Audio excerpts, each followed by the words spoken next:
On this episode of the Star Wars Time Show, Matt and Nick will time travel to 3 BBY to do a full breakdown and review of Andor S2 episodes 4 through 6. Stay tuned to find out what they thought of Andor S2's midpoint and to hear about its top moments and Star Wars lore contributions. Of course, they'll end the show with a question of the week responses and the latest round of Star Wars fan art features. Punch it, Chewie.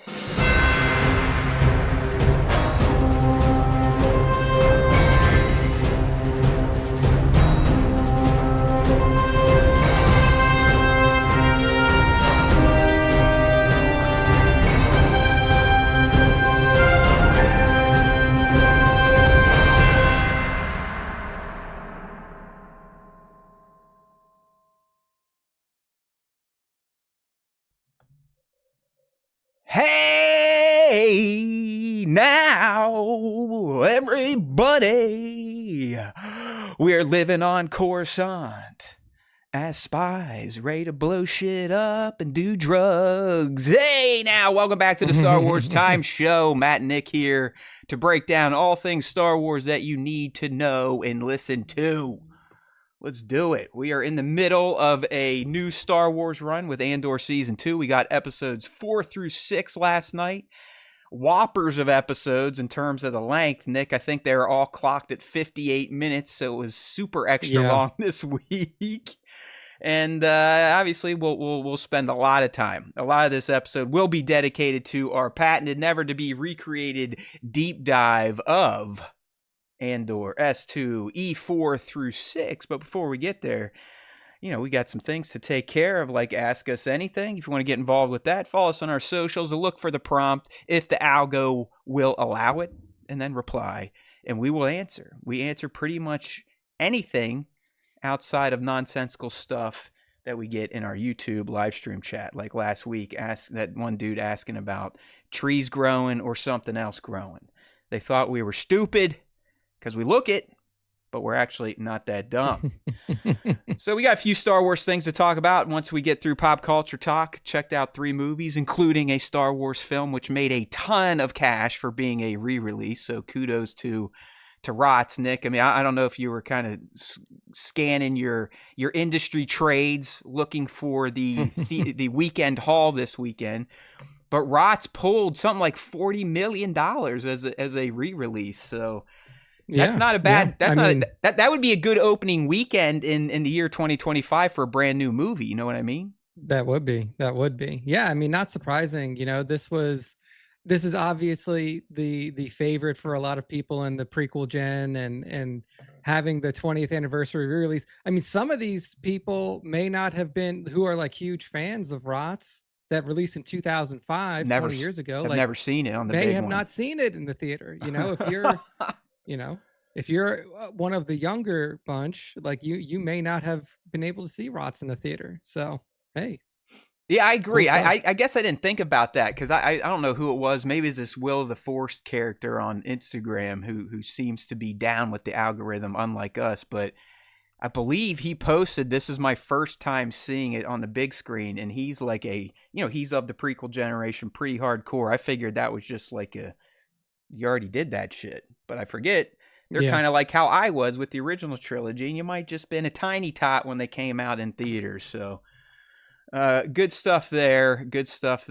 I'll talk about it a little bit. It's not my favorite film, but I do have some things to say after catching it for the first time on the big screen in 20 plus years. There is some history with myself, my wife, and Revenge of the Sith, and seeing it in movies, so I'll discuss that a little bit in pop culture talk. But before we get there, let's go ahead and see what the fans wanted to know from these two dopes on the Star Wars Time Show. All right, here we go. We're going to pull up our our Ask Us Anything questions this week. We got some decent ones in there.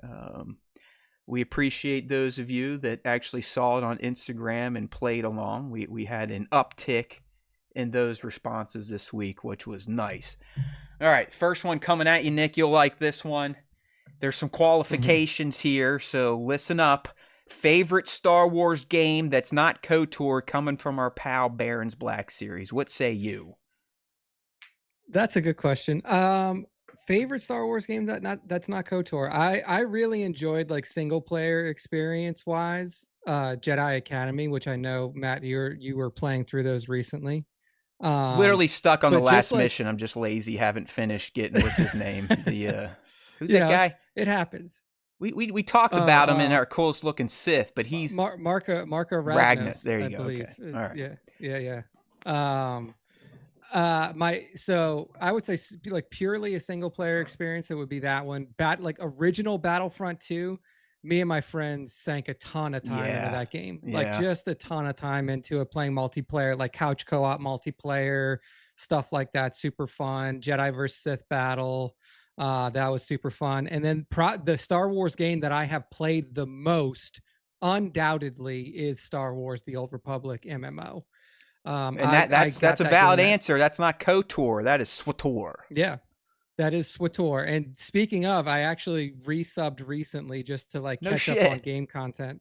Every time, like every few years, I do it Damn it. just to like I know go you say back, it's play some of the great, story content. and it works on Steam Deck. Nick, I haven't turned my Steam Deck on in probably 6 months. I don't even know if it works anymore. So once again, Yeah, that I was a will wasted say, purchase. But I think that game would be perfect for the deck. You know what I mean? Like in the summer, now it's warm up where I'm at. Go outside, sit on the deck, yeah, maybe start a SWTOR campaign.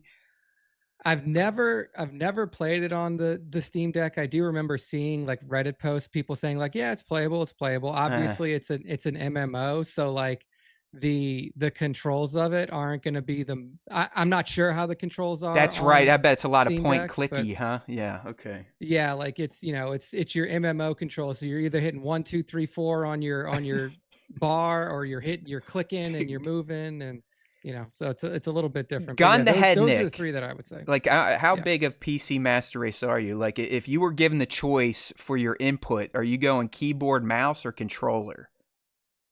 Keyboard and mouse for sure. Fuck, Like dude, keyboard and you're a mouse. Yeah. hardcore. Like, even in FPS, like you're a WASD fucking one of Oh those God. guys.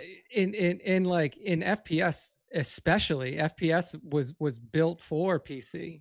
And I was a like former professional Counter-Strike source player. So yeah, like FPS definitely. The ones that I don't like Assassin's Creed and shit like that, probably not the best on a PC. A game like Jedi Survivor, Yeah, Jedi Fallen Order, probably not the best keyboard and mouse control, but like I would still prefer keyboard and mouse for a lot of the it's stuff weird. that I play. I've been gaming probably more than most of you. Gamed on green screen computers, in fact.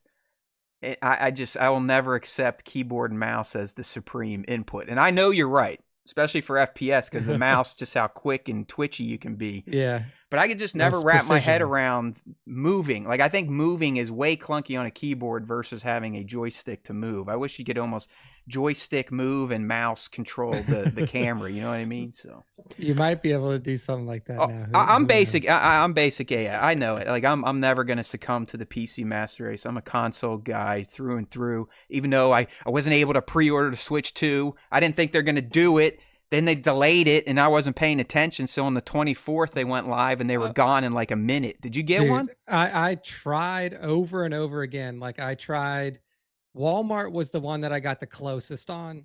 So like for Walmart, you had to create an account. So I created an account. Yeah. I got it into my cart twice, and it both Then times a it was bot like, nope, out snagged of it. stock, out of stock, out of stock.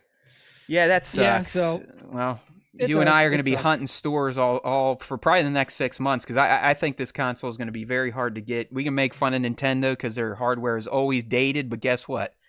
They fucking sell They're fun games. software like like it's Legend of Zelda. yeah, and nonstop. stuff, I mean, a new Mario Kart? Are you kidding me? That's a system seller in and of itself. So yeah. all right, Yeah. in terms of I my don't favorite know Star how Wars, hardcore I'm gonna be about it. okay.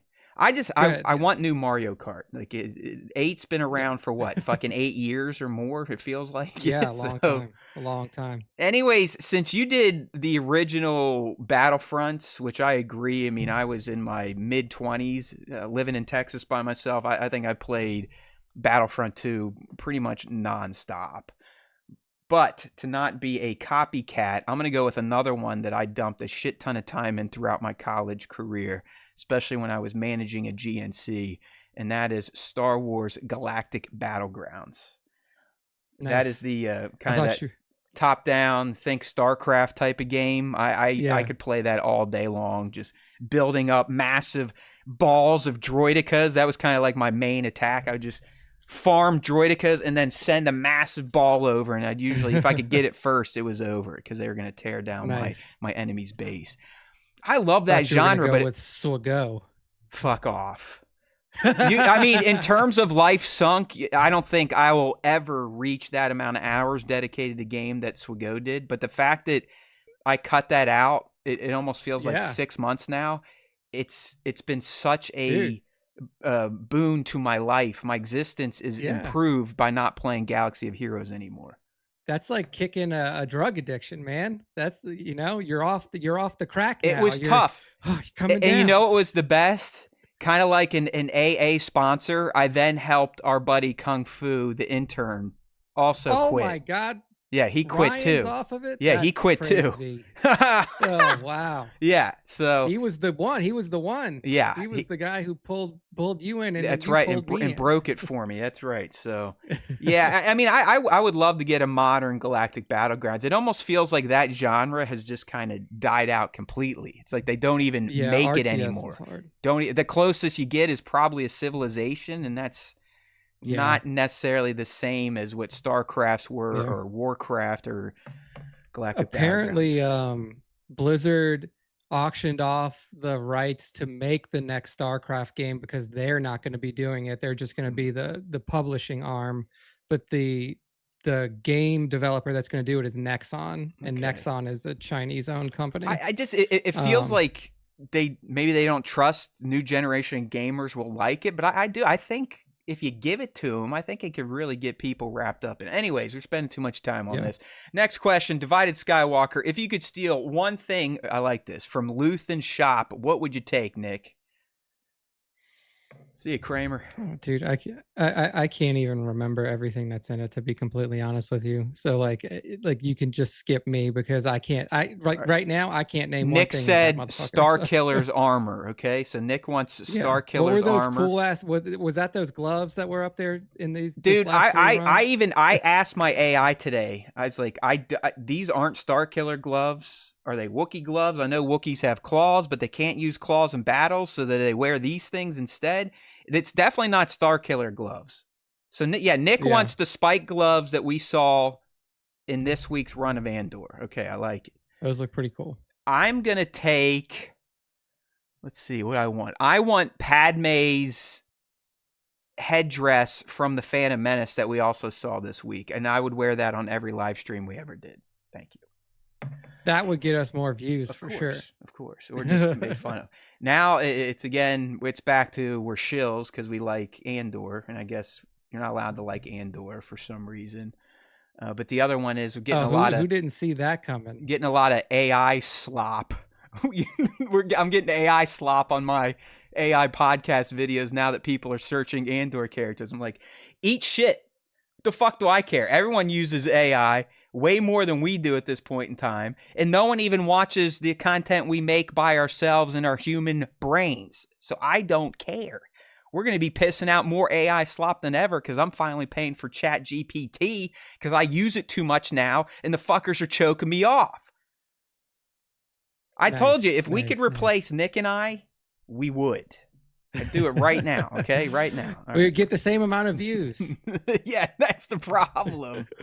Oh, shit. All right. Good stuff. All right. Next question here coming from our boy Kramer. You know, he's always asking some football stuff, which I appreciate. Thoughts on the Steelers and Saints draft? He loves the quarterbacks your team's got, especially Will Howard. And then who would win in a fight, Din or the Predator, Nick? Go ahead. Saints draft wise, I mean, I think it was. Were you guys that took Shug or whatever his name was? Shoe? Yeah, like we should have waited on that. I was of the mind that we should have traded back. Like we had the 9th pick, we picked an offensive lineman who's good. That's fine, but is he at least a tackle? You can trade back. Yeah. Okay, good. I was gonna say if you use 9th on like a fucking guard, you guys are dumb. No. Okay. No, yeah, he's better be a left tackle. And then okay, good. Yeah, he's a left tackle, and then we can move our left tackle, who was a right tackle that we shifted to left tackle, back to right tackle. But I feel like we could have traded down, got more picks, still got a very good left tackle in the first round. And then I feel like we probably reached for the quarterback that we got, but whatever. I don't expect much out of the Saints this season. They're fucking, our starting quarterback, Derek Carr, was literally in a church in Las Vegas last week complaining that people are saying that he's not really injured. It's like, that's the state that our team is in right now. Okay. Like it's just a fucking nightmare. Excellent. So happy we have Kellen Moore. This team is still not in a great spot. So we'll see. Hey, you'll be in the early first round again next year. And Probably based on the Steelers draft, I'm fingers crossed the Steelers will be too for the first time since 2004 when they grabbed Ben Roethlisberger. And look what happened. Hey, if you have a bad season, look what can happen to an organization. This 500 or better crap. I mean, screw it. So I honestly thought the Steelers draft was terrible until they started picking up Buckeyes. Because I'm a fucking Buckeye homer, and I think getting Will Howard in the 6th round is an absolute steal. He could end up being Tom Brady, not Tom Brady, but up there. Like, I live here. I watch this kid. I've listened to this kid more than most people because, local sports talk. Will Howard, I think, is a winner. I really do. He's big. He can move. He's kind of Josh Allen type physicality, so... I'm all for it, and there's a good chance he could beat out Mason Rudolph if dipshit Rodgers does not end up coming to the Steelers. Either way, I'm hoping for a losing season, maybe back-to-back losing seasons, because it's time to move on from Tomlin. And Kramer, there's absolutely no shot in hell that Din Djarin could take out a Predator. I agree. Yeah, I mean, I know Mandalorians, guns are their religion, and they are warriors by culture. So are the Predators, but they are literally 10 times more adept at their skill set. Their whole culture isn't just being warriors; it's being hunters to go out and kill shit that's bigger, badder, and better than them. So, Predators win. Yeah, 100%. I'm really looking forward to that new movie where the Predator is going to be the protagonist. I think that could be really good if done right. Okay. Yeah, people are thinking another AVP is coming because there's a new alien dropping soon too, right? Like there's in the Badlands trailer, you can see Wayland Yutani construction equipment, and there's a bishop artificial in there. Mm. All right, Clone Wars 501. Do you think we'll ever see look at this, a Star Wars crossover with Alien, Predator, or anything else? Dude, hey, give me a SWVAVP. Give me the whole deal.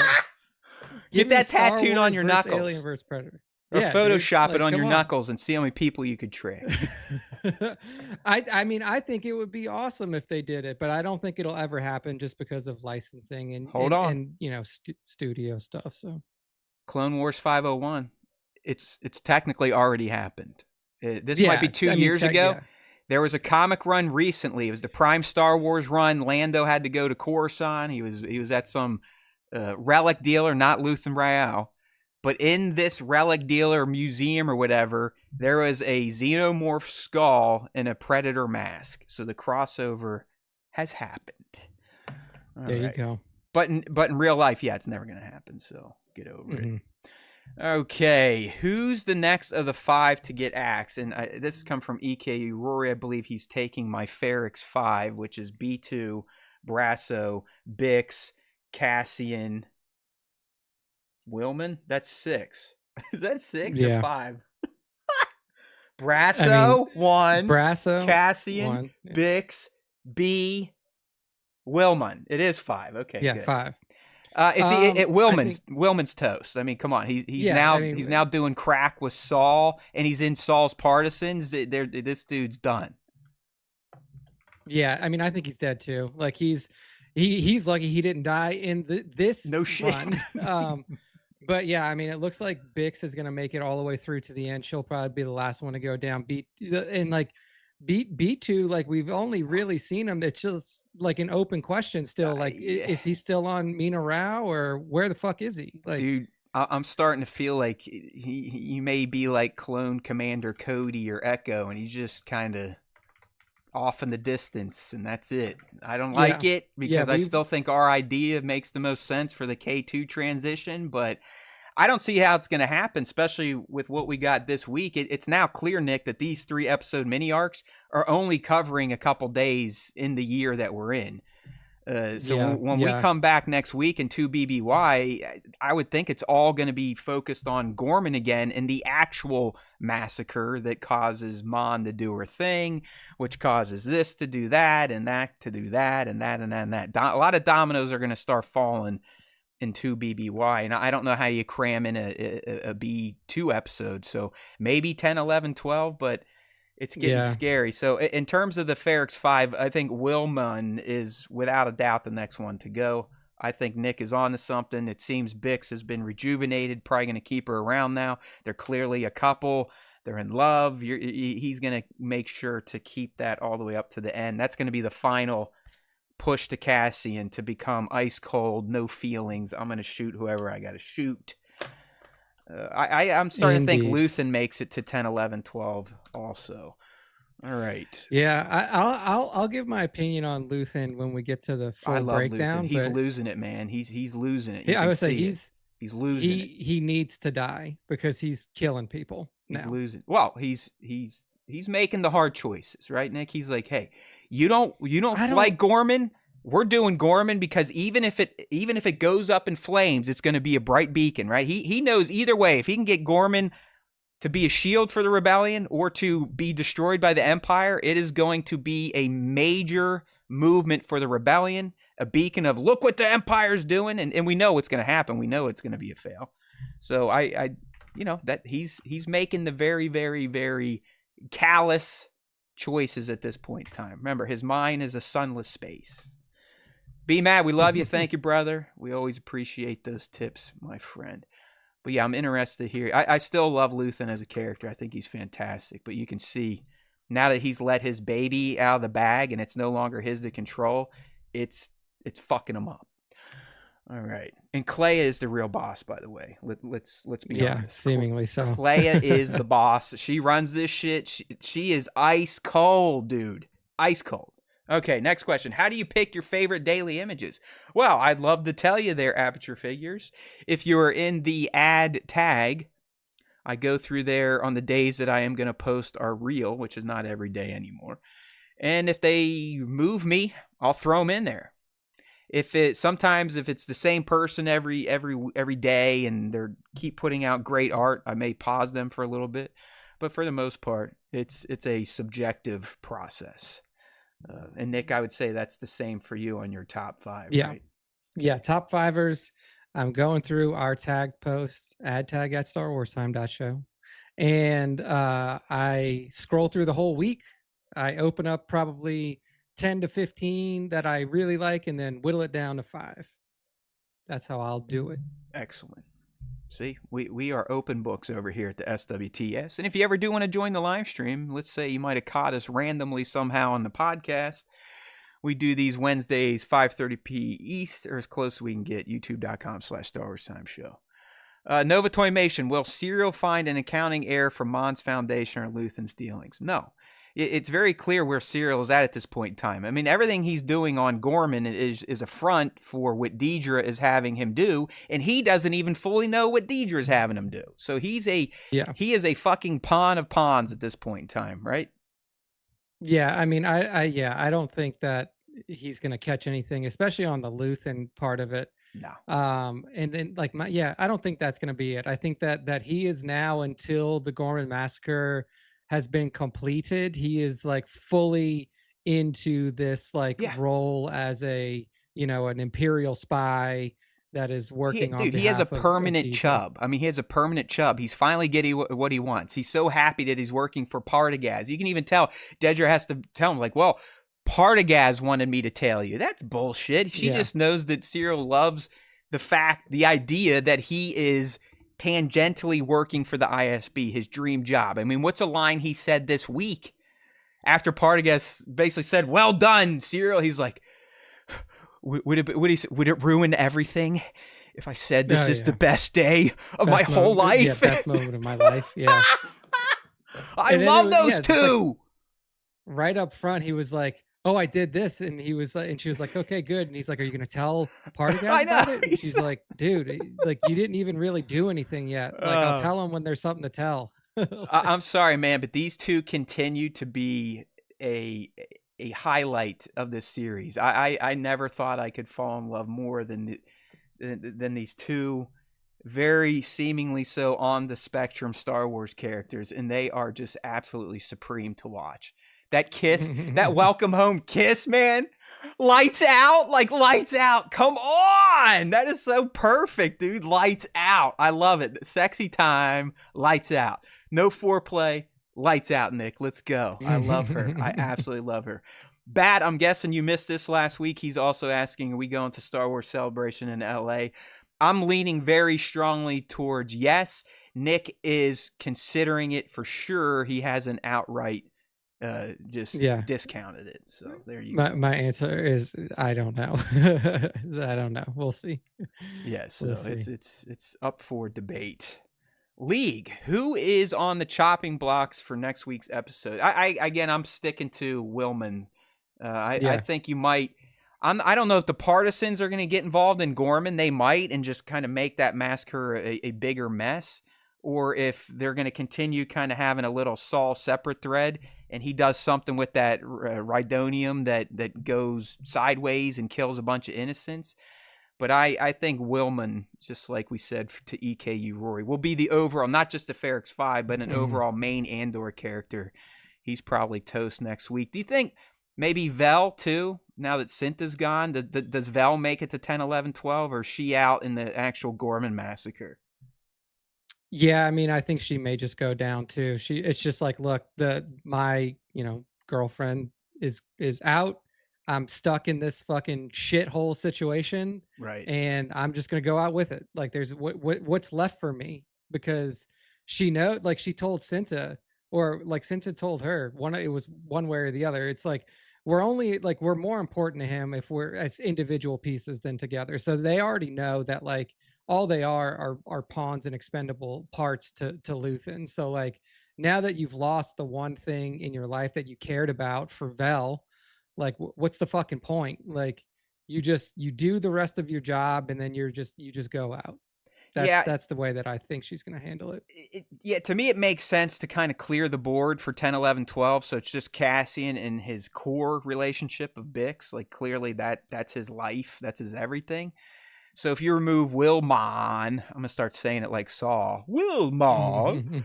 And dude, his cadence of speech in this 3 was so weird. I was like, you kind of sound like you're trying to talk like Malcolm X to a certain degree in terms of like his vocal cadence. It was just weird. I just thought he's definitely becoming the mad Saul we saw in Rogue One. Like he's getting closer and closer to. But hey, listen, I'm going to talk about his speech because I'm not going to lie. I've never been a huge fan of live action Saw Gerrera until this week. I mean, he's crazy. He knows he's crazy, but he perfectly explained why. And I'm like, yeah, I get it, Saul. It's been your entire life rebelling. I didn't know you were huffing paint this whole time too, but it's like, yeah, I think I'd be a little angry and crazy if my entire life was nothing but essentially being persecuted from a more powerful faction. So, but I will get there. I'm with you, man. I've always questioned Forrest's take on Saul and the voice he uses, but I kind of dug it this week, and I'll talk more on that. Okay. And that's that. I think that's that for Ask Us Anything. So thank you, everyone, for your questions. Again, if you want to ask, just look on our socials. A good spot to be is right on YouTube in our posts. We put it there. If you want to join our Discord, we got an open invite. You can check that as well. Alan Martinez. See the Mon Calamari. Yeah. We're going to see the Mon Calamari joining the rebellion in the next episodes. No. That's an interesting question. Yeah, I don't 10, 11, 12? Yeah, like I think once everything heads to Yavin 4, all those opportunities open up. But Alan, I really think because Gorman is canonized in 2 BBY, at least the new Gorman, we'll talk about the Tarkin Massacre. I thought that was a beautiful move by Tony to do that. But the Gorman massacre, as kind of portrayed in Rebels and I believe a book, is 2 BBY, and that's where we're going with 7, 8, 9. So it makes sense to me that whole arc is going to be that, with 9 probably being the massacre. I don't. Do you think that, Nick, or do you think they massacre in 8 and have 9 to kind of pick up the pieces and do the Mon stuff, or do they? Yeah, you almost have to, right? Because Mon makes her declaration in 2 BBY, so we can't punt that to 10, 11, 12. Yeah, it's got. I mean, it can't be a year later. Like Mon's speech after the Gorman massacre has to happen in the next block. They can't move it. So do you think that? I mean, technically they could do whatever they want, but they shouldn't move it. He's I going to think keep that the it. massacre will probably. Yeah, he'll keep it. I think that the massacre can still happen in the 3rd episode as long as it happens with like 50. Early. Like I feel like you could end it on Mon's speech. Like you could end the whole 3 block on Mon's speech being, and then just close it out. Yeah, I like that. I mean, I would love to see them arrive at Yavin, but I feel like if they do that, you're probably just we're gonna be on Yavin by episode 10. So not a huge deal. Yeah, I do think the actual massacre is probably gonna take place in 8, at the end of 8, or like Nick said, it's got to be very early in 9. Well, no, you didn't. You're like, hey, well, yeah, it's a little early in 9, so we do have some time to kind of. Is what I'm thinking. Yeah, we need dedicated time to deal with the aftermath, because I can tell you right now, Mon's threat in 7, 8, 9 is going to be constantly petitioning the Senate to do something about what's happening on Gorman, and as we learned this week, no one gives a shit. Even the Gorman Senator is like, "What do you want me to do? Like, if I do this, they're just going to put the clamps on harder." So.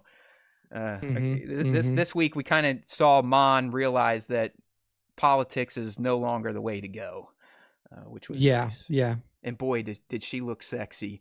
I shit you not, man, when she was dressed up for the new Senators Gala and at Scaldon's Gallery, whew, Genevieve, my goodness, what a beautiful woman.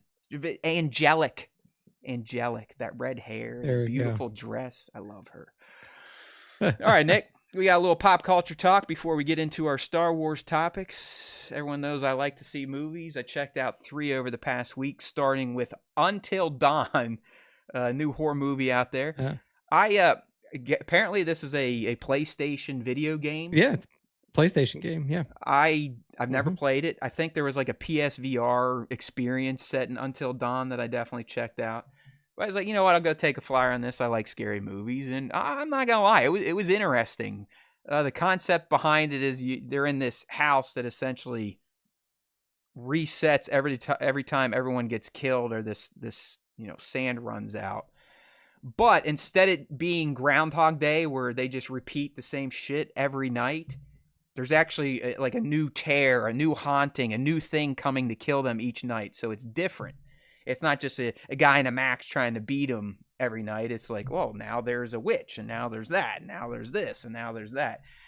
So I thought it was kind of fun. I don't necessarily agree with the Rotten Tomatoes. It has it down at like, I think in the 60s or something. I'd put it more around like a 6.5, 7, 7.2 out of 10. If you like horror movies, feeling a little scared, the little jumpy action, you could do worse than Until Dawn.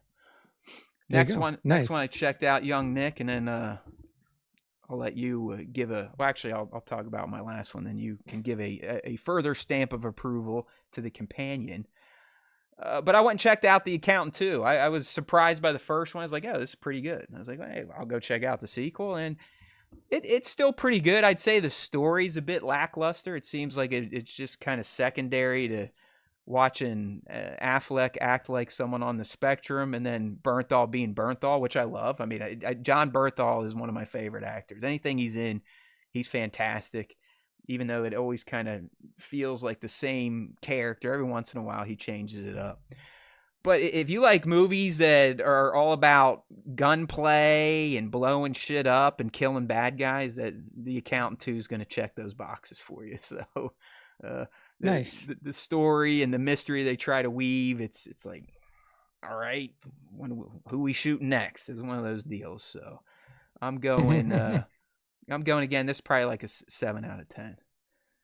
Nice. Be Mad. Finally saw Sinners, 10 out of 10. 1,000%. I mean, I feel the need to go see it again. That's how good this movie is. And now that I'm seeing everyone 2-3 weeks in talking about it and some of the discussions and what means what, and Irish people are getting upset because they were the vampires, and everyone, it's like, get over it, man. I think black people in our country had a little bit more difficult than some of the white immigrants coming in. That's just me. That's my opinion. But it's like I tried to explain last week. It's more than a horror movie. It's like it's a period drama. It's just great. So good for you, B-Mad.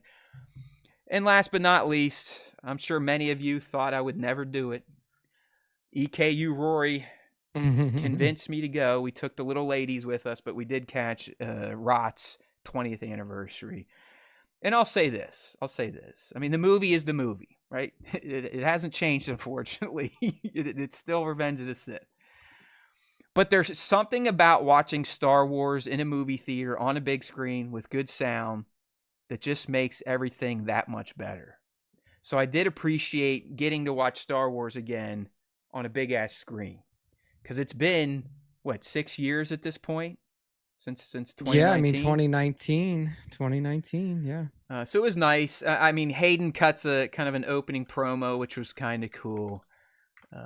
But, hey, the movie's a movie. I had some laugh out loud moments. That was kind of fun. I'm sure people are like, what the hell's wrong with that guy? Did they take him out of the mental ward a little early? Where's his straight jacket? But, I had to laugh during, what's smarter than this? And some of the other stupid lines in there. But I like this. And you know what I like even more? I like for the prequel fans and Hayden and the cast that made this movie and everyone that ate shit back in the early 2000s. I like that this generated upwards of $40 million as a 20-year-old movie re-releasing in theaters. So kudos to everyone that loves the prequels. I'm not here to rob your joy anymore. That Matt is dead. I don't like that guy anymore. So you don't have to worry about me pissing in your Cheerios. I mean, I'll remind you that you're wrong and that I'm right, but I'm not here to kind of make it my thing, if you will. Yeah. I mean, it was cool. I'm glad that it made a lot of money. I'm glad that a lot of the people, Matt and I were saying earlier, like a lot of people who really love the prequels may have been too young to see them in the theaters or didn't get a chance to see them in the theaters 20 years ago. So I'm glad that very good point that, they're coming back around. People get their first shot to see these movies in theaters. I mean, I saw when Rots came out in 2005, I think I saw it 5 times in theaters at least. Like, me too. And one tie to it is the first date I took my wife on was Revenge of the Sith. Hey, in the movie theaters. So there you go. Star Wars brings people together. I remember kissing her in the parking lot for the first time after the movie. And 20 years later, we're still together. And boy, is it a challenge sometimes when you've lived with someone for 20 years and been married for, hell, don't let me fuck this up, Nick. I think it's going to be 18 years this November. 18 years! Hooah! There you go. All right, real quick. We got some low-hanging fruit Star Wars stuff before we start deep diving into Andor S2E 4-6. Great shot here from Rosario, just letting the world know that she is back in the Ahsoka garb and filming has begun. I love this image. It's very cool. It's basically her taking a shot of her shadow in costume to kind of show us, without showing us, that she is Ahsoka once again. And yes, she is in her whites naturally, because we know Ahsoka is still stuck on Peridia with Sabine and the Turtle Rock people. So good news here. It's up and running. We knew it was coming thanks to the celebration panel, but this just makes it extra official. Thank you, Rosario, for sharing. And lastly, Nick and I were kind of laughing about this before we went live because it reminds us of the somehow Palpatine returned reveal that took place exclusively in a video game universe. And while this is not going to be exclusive content to Fortnite this time around, Fortnite and those who play within its realms will be getting first crack at the first 2 episodes of Star Wars Tales of the Underworld this Friday, May 2nd, in-game. Okay, so if you play Fortnite, you can watch the first 2 episodes of Star Wars Tales of the Underworld, which drops in full on May the 4th day, this Sunday. But you can watch the first 2 in Fortnite. So there's that.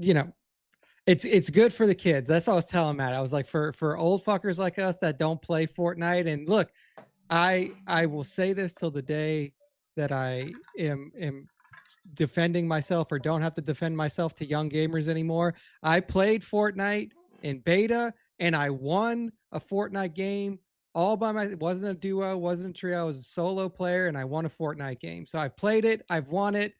It's fun. It's nice that they're doing this to keep younger audiences engaged, because that's what Star Wars needs to survive, is young audiences. So while it's like, we're not going to catch stuff like this because I'm not on the Fortnite servers that often anymore, if ever, it's cool that they're roping in young people with this kind of stuff. So I'm actually, Nick, you think you're old school Fortnite? I remember Fortnite when it wasn't Battle Royale. I think a lot of people forget the game was supposed to be like you defend a position against zombies. It was a base builder. Yeah, it was a base builder. I remember that one too. Yeah, I played like a version of that one, but it was so limited and it wasn't even it wasn't complete yet. Like it was very, very limited.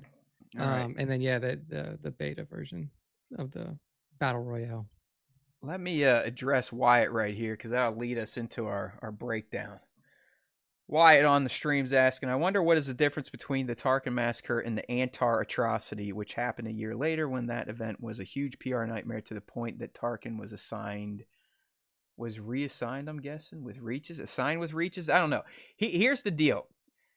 What Tony did is he canonized what used to be called the Gorman Massacre, before the Gorman Massacre that happened in 2 BBY, in which Tarkin, who I believe he was just a Moff at that time, showed up at Gorman very soon after the Empire came into power. And they were protesting taxation of trade routes or something like that. Literally, it was some tax policy that the Gormans were protesting. And obviously they're doing it peacefully. They're not a fighting planet, as we learned this week. And instead of waiting for the protesters to clear that landing pad that we saw, he just decided to land his Star Cruiser on them. So he killed at least 500, injuring many more. So that was the Legends Gorman Massacre, which has now just been dubbed the Tarkin Massacre and made canon, which I absolutely love.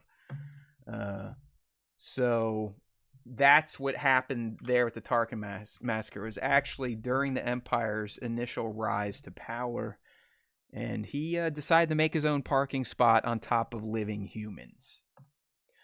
Yeah, so I mean, again, I'm not too far, the operation. So the Antar atrocity, massacres on Antar 4, punishment for Antar 4 is allegiance to the CIS systems during the Clone Wars. This happened in 18 BBY. So the Antar atrocities happened long before even the pre-Gorman massacre that Matt just described. So that, I think that's the difference. The Antar atrocity is something that happened well before the this Gorman ship landing on people by a little bit, and then this new Gorman, the Gorman massacre that we're about to see happen, is 2 BBY, but the Antar atrocity was also something that happened on a different system. All right, so there's that. But I really, and we'll talk about it more as we go into our breakdown right now about the Tarkin Massacre. As you can see, I led that with the title of the breakdown, hoping to get some cheap SEO hits out of that. All right, man, so we're here. It's time to break down, review, deep dive into Andor S2 E4 through 6. If you're new to the SWTS, we usually start both giving our initial impressions and review of the episode. Then we'll take a deeper dive into it by looking at top moments, eggs and references, and then any odd questions that might have come to mind as we were watching, Nick. So before we kind of get into the deep dive, I have a feeling where your review is going to go a little bit, because we were chatting earlier today. But what would you think, now that you've seen 4, 5, and 6 concurrently? How'd you feel about Cassian's 3 BBY arc? Yeah, again, not as much Cassian in this as everybody else.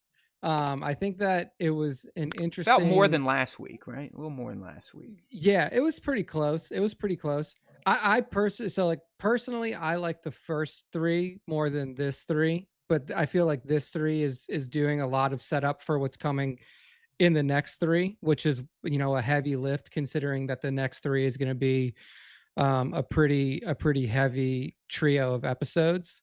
Um, Overall, I thought that Cassian's like arc in this was a little interesting, and it like kind of gives you a more of an insight into what's happening with Luthen than what's happening with like even just Cassian and Bix. Like obviously Bix is dealing with a lot of the mental scarring that happened with or that happened as a result of her time under Gorst and the torture that she was going through there. And like Cassian is helping her through that in the best way that he can, which is obviously there's not much that he can do about it.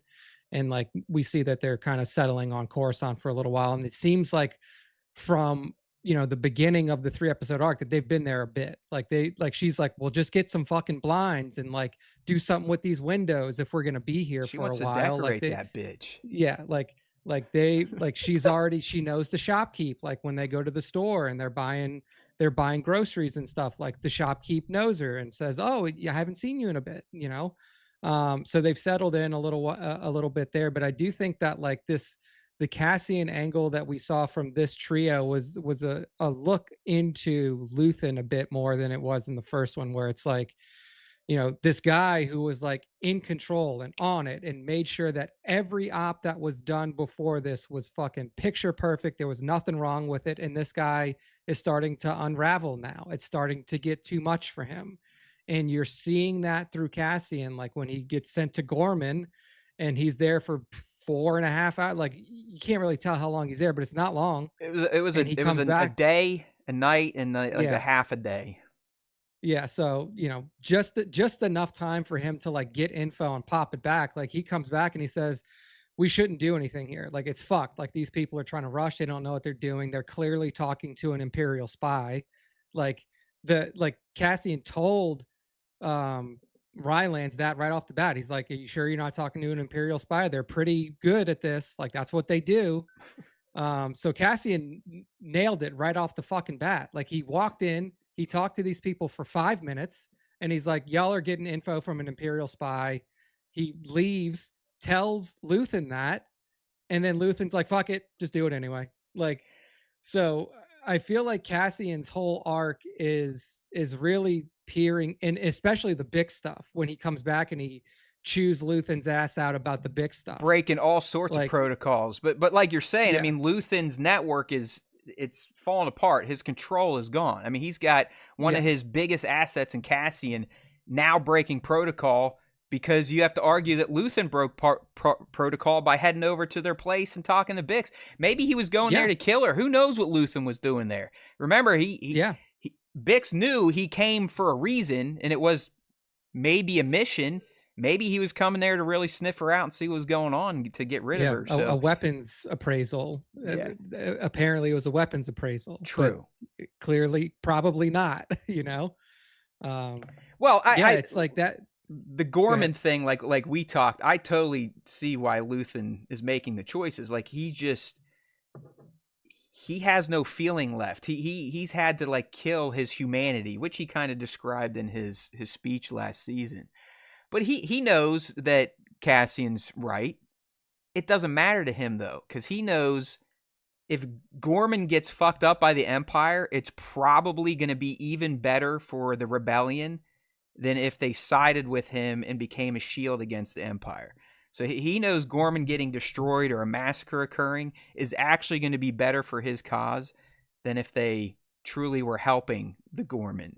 So yeah, he's a disturbed person, but if you think about it, what he needs to accomplish and what he has accomplished, you pretty much, again, throw your morals and ethics out the window. Even though he's technically a good guy and doing something good for the galaxy, he's also done a lot of horrific bad shit to get there. Yeah. I mean, there's definitely going to be like arguments out there that like, it could have been done in a better way instead of like knowingly walking into an Imperial trap and then setting everybody up there to die a horrible death. Like, will it show an effectiveness in the galaxy? Definitely. Um, but yeah, it's pretty clear that like this guy is just scrambling now, because if this was, you know, a year ago, or in season He would have one, went I feel himself, like, right? He would have went yeah, himself like to scope it out. Gorman goes down differently. Like, is it still an atrocity? Yeah, because that was the Imperial's point. Like, regardless of what Luthen does at Gorman, Gorman's going to be an atrocity because that's what they're trying to do. Like, that is what was set out to be done when they were sitting around the table and all the Imperials were pitching it. Like, that's why Dedra said, like, you want something fucked up to happen, this is how you do it. Well, You yeah, I plant think the everyone people. understands that everything is going according to Dedra's plan, right? Like Yeah, the exactly. whole reason that Serial's there to work with the Gorman front is to hopefully lure Axis in the larger forces. Yeah. That's what they care. Yeah. It's that they already know they're gonna rape Gorman as a planet and get what they want. That's nothing. They're kind of doing double duty here to try and capture Axis in Yeah. more of the high level rebel factions, rebel leaders out there. Yeah. And Nick, it seems like it's working, but do you think Luthen even cares at this point? I mean, do you think he knows he is essentially giving Dedra what she wants? Or does he just doesn't care at this point? As long as something happens on Gorman one way or the other, it's going to help his cause. Yeah, I don't think he knows, and I think that's the issue. Is like his guy came in and told him like it's Imperial fucked. Like the Imperial. So like maybe he does die like, next week then, or at least Vel for sure. Maybe he does die if he ends up on Gorman himself for whatever reason. Because it would almost be like Dedra getting her fish. You know what I mean? I mean that's what's happening here. Yeah, I mean he would never like. I don't think that he would knowingly like give the Imperials more information on his primary asset, which is Cassian right now, and he sent that motherfucker directly into it. He's just like, oh, just say you're a dressmaker, like, yeah, and then like literally he's given the Imperial, like if he knew, then he's knowingly giving the Imperials everything that they want in this, which is probably the opposite of what he wants to do. Like Luthen is a guy that wants to control the conditions as much as possible and work things in his favor. But what he's doing on Gorman is just empowering the Imperials to literally, one, pick up more asset information on people that they didn't know about, and then two, give them more information on like what the rebel forces are trying to do on Gorman. So I think that like he's just losing it. Like he's just off his rocker. He can't handle it maybe anymore. Getting a little greedy is, I think, what Nick is saying. He's getting a little greedy with his initiatives here. Yeah, it'll be interesting to see what happens. You know, maybe he feels compelled to go to Gorman himself. Maybe he actually wants the massacre to occur, so that's why he's sending forces or some of his big players. Yeah, kind of like what BMAD's saying though. Like even with this listening device in Scaldon's place, like Clea was like, "I told you not to do this, and this is gonna fuck us now because you didn't actually, listen." She's the one that wanted to do it, and he agreed to it, and then he was being a shithead to her, even though he signed off on the operation. Yeah. So either way, like he's not as locked in as he should be. I'm with you and BMAD. I do think Clea may ultimately have to make a choice with Luthen, which could be wild. Yeah. Like if she's the one that realizes, like, oh my God, the guy, our architect, he's done. He can't do it anymore. He's becoming a loose end, and we know what happens to loose ends in Luthen's operation. I think that it's an interesting choice that they've made, the way that this arc has played out, right? Because now I was expecting it to be purely like the Gorman massacre to be purely the fault of the Imperials, right? And like purely like the Imperials are the reasons for this happening. It's very easy for everybody to understand that this was an Imperial issue and they caused all this. But really, from this trio of episodes, it's like this may may have been able to go differently if the guy that was in charge of the rebellion wasn't losing his fucking mind. Like, and I don't know how I feel about that, because it doesn't feel great that a part of this massacre that's going to happen is going to lay on the rebellion shoulders. We'll see. We're drawing, you know, we're making some assumptions at this point. But clearly he's already aiding the Gorman front, so I guess you technically could say, yeah, he is kind of tweaking the system a little bit. He's got his thumb on the scale, right, Nick? As they say. and not in the way that he wants it to be, not to his own knowledge. Like, he's unknowingly playing into an imperial plot that's just helping them do what they want to do, because by them going through with that op, they can now say, look what these rebels are doing on Gorman. Now we have a reason to come and do it. If he listened to Cassian, and said, all right, it's a bad deal, just fucking like get in contact with them and just tell them, like, look, I understand what's going on there, but y'all need to chill the fuck out because y'all are talking to an Imperial spy, things would be different. It would have taken the Imperials much longer to get to that point of boil over, but he just handed it to him. Well, you know what the fallout is. You know what the fallout is from that heist, right? It's now the armory definitely is going to be an armory, and now they're going to have military presence all around. Oh yeah, because it's justified. Yep, because it's justified, and that's all part of the plan. Like that's like plan one. Dedra said, no, propaganda, sure, run that. It's smooth, but it's not what we need. We need homegrown rebellion, and that they just got it. And the reason, as you're saying, that the Gorman front decided to go along with it is because Luthen's assets trained them and designed the mission. Yep. Yeah, exactly. Mm-hmm. Like, it's like, so you are right. I mean, he's already indirectly responsible for the Gorman massacre. Yeah, like she didn't even, like, Cyril definitely helped, but like it seemed like regardless of what Cyril's giving him the info, but really like what pushed it over is Luthen being like, yeah, run this shit. Run it. And even though my top guy just told me that this information that's being fed is coming from an Imperial spy, run it anyway. And like, now the Imperials have all the reason that they need to impose martial law. Yep. And 100. Eventually carry out this massacre. It's fucked up. It's fucked up what Luthen did. Yep. League asking, do you think Kleya knows as much information as Luthen? Yeah, I do. She may know more. I mean, she's the one always on the radio. It seems like she's the running one the comms, giving it to him mostly. I know he goes out into the field more, but it's usually on intel that she's received. So when it comes down to it, I think they are equal partners, and I might even at this point give Kleya the bump because of what Nick's been saying. We've been saying about Luthen's state of mind. He definitely, and Tony hinted at this. He's like, you're going to see a different Luthen because now he's going to be kind of the creator. You know, think about someone that creates a piece of tech or a business, and then it blows up and becomes either a franchise or a worldwide operation. You lose the control you used to have. And what does that turn into? What does it do to you? What does it do to you mentally? Can you handle losing control? And clearly we can't. I mean, when Luthen found out that their bug is going to get found out in Scaldon's gallery, he went absolutely batshit nuts. He's like, what the fuck going on? And Clay's like, chill out, asshole. You're the one that signed off on the fucking operation. I don't care if we didn't get any good intel or not, but you were a part of this. Like, calm down, bro. All right. Yeah. So I guess I'll real quickly go into my review. It seems we're right into the deep dive, which I love, obviously. But real quickly, I was a little higher on this one than Nick. I do agree.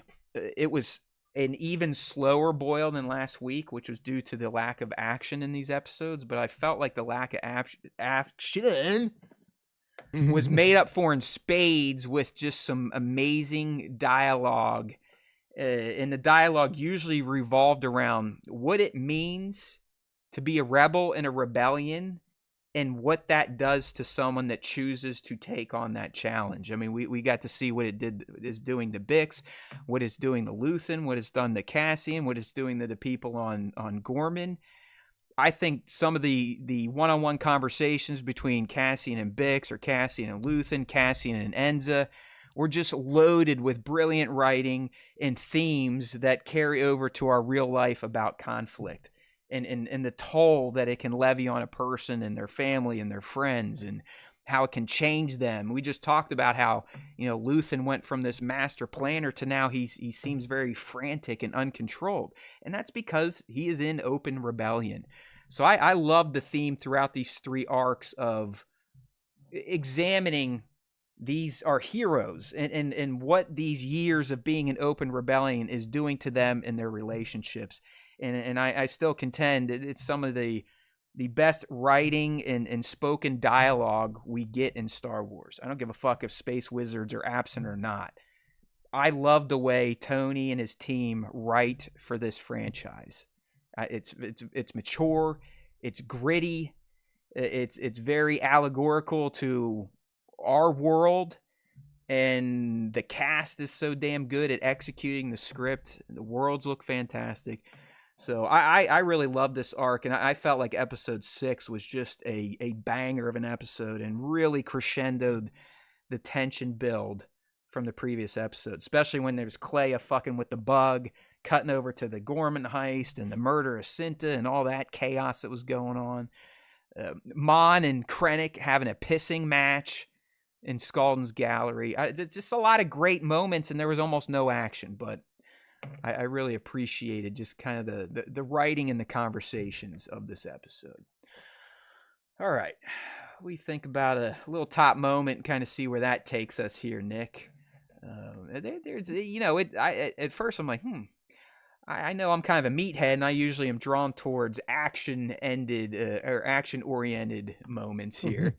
But we didn't have many, so I'll start with some of my top moments. Look at this guy. Look who just showed up. Bango is here, and Bango is what up, bitches? I'm drunk in St. Lucia and way behind on Andor, but love you fuckers. Wee! All right, good to see you, man. There you go. Go back out and do some push-ups and curl in that liquor. Good to see you, buddy. There you go. Glad you're having fun. Thank you, Bango. All right. Yeah, B-Mad, you're right. The guy that got Cinta whacked, he's up there with Tim with 2 M's from season 1. He's just a big, what'd she call him?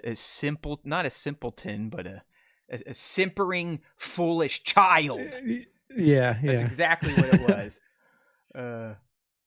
Don't worry, Bango. We know. We'll just put you on the hook for $50 next week. All right. Don't worry about it. we're gonna apply interest. Compounding. Yeah. Thank you. Daily. Yeah. All right. Anyways, first top moment here. Not gonna lie, I teased it earlier.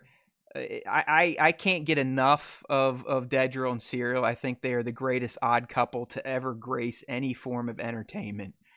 But I absolutely loved their reunion, but in particular, when Sierra's like, "You're only gonna let me be here for an hour," he's probably been on Gorman for a year. They only holo chat. Yeah. They're still dating clearly. And he's like, "I can only be here for an hour," and you know what he's thinking, because I'm a man, Nick's a man. You know what he's thinking immediately.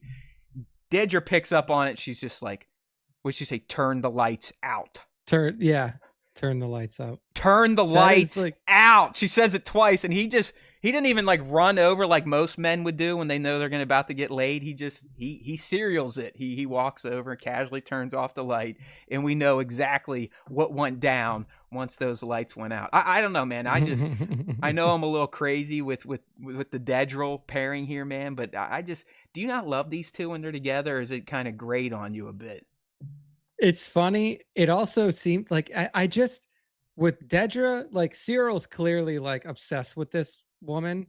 Dedra feels like she could take him or leave him. And it's like, of course. I mean, he's an asset right now. I mean, it's clear she is using him beyond what he even knows he's being used for. Yeah. I mean, 100%. So it's it's funny to see this semi one-sided relationship where it's just Dedra is just in a position where she's like, I got a dude who I can literally control in any way that I want to because he is so spineless.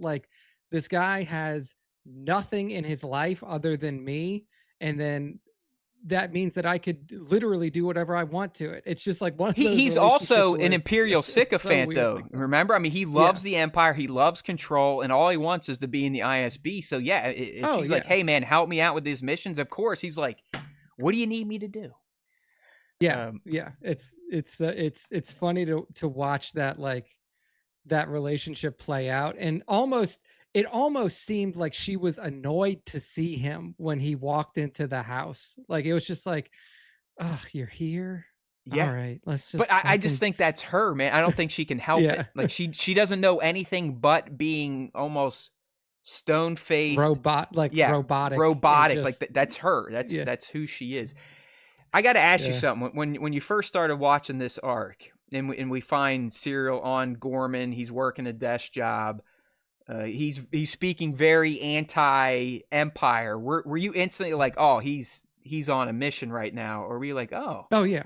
okay, Yeah, right. 100%. Yeah, it was yeah, I was mean, like, it like, I said, this is very mysterious. I have a feeling Dedger's behind this, and sure enough, yeah. that's what played out. But at first, I was like, I kind of like what they're doing here to show how he's ingratiating himself with the Gorman front, and telling his Fox News watching mother like, oh no, that's just propaganda. The Gorman are great people, kind of letting them know through the bug that, hey, I'm sympathetic to your cause. Yeah. All right. So I'll leave these two alone. No more top moments with Dedra and Cyril, and that's only because they were only together once over the 3 arcs. So you all are lucky.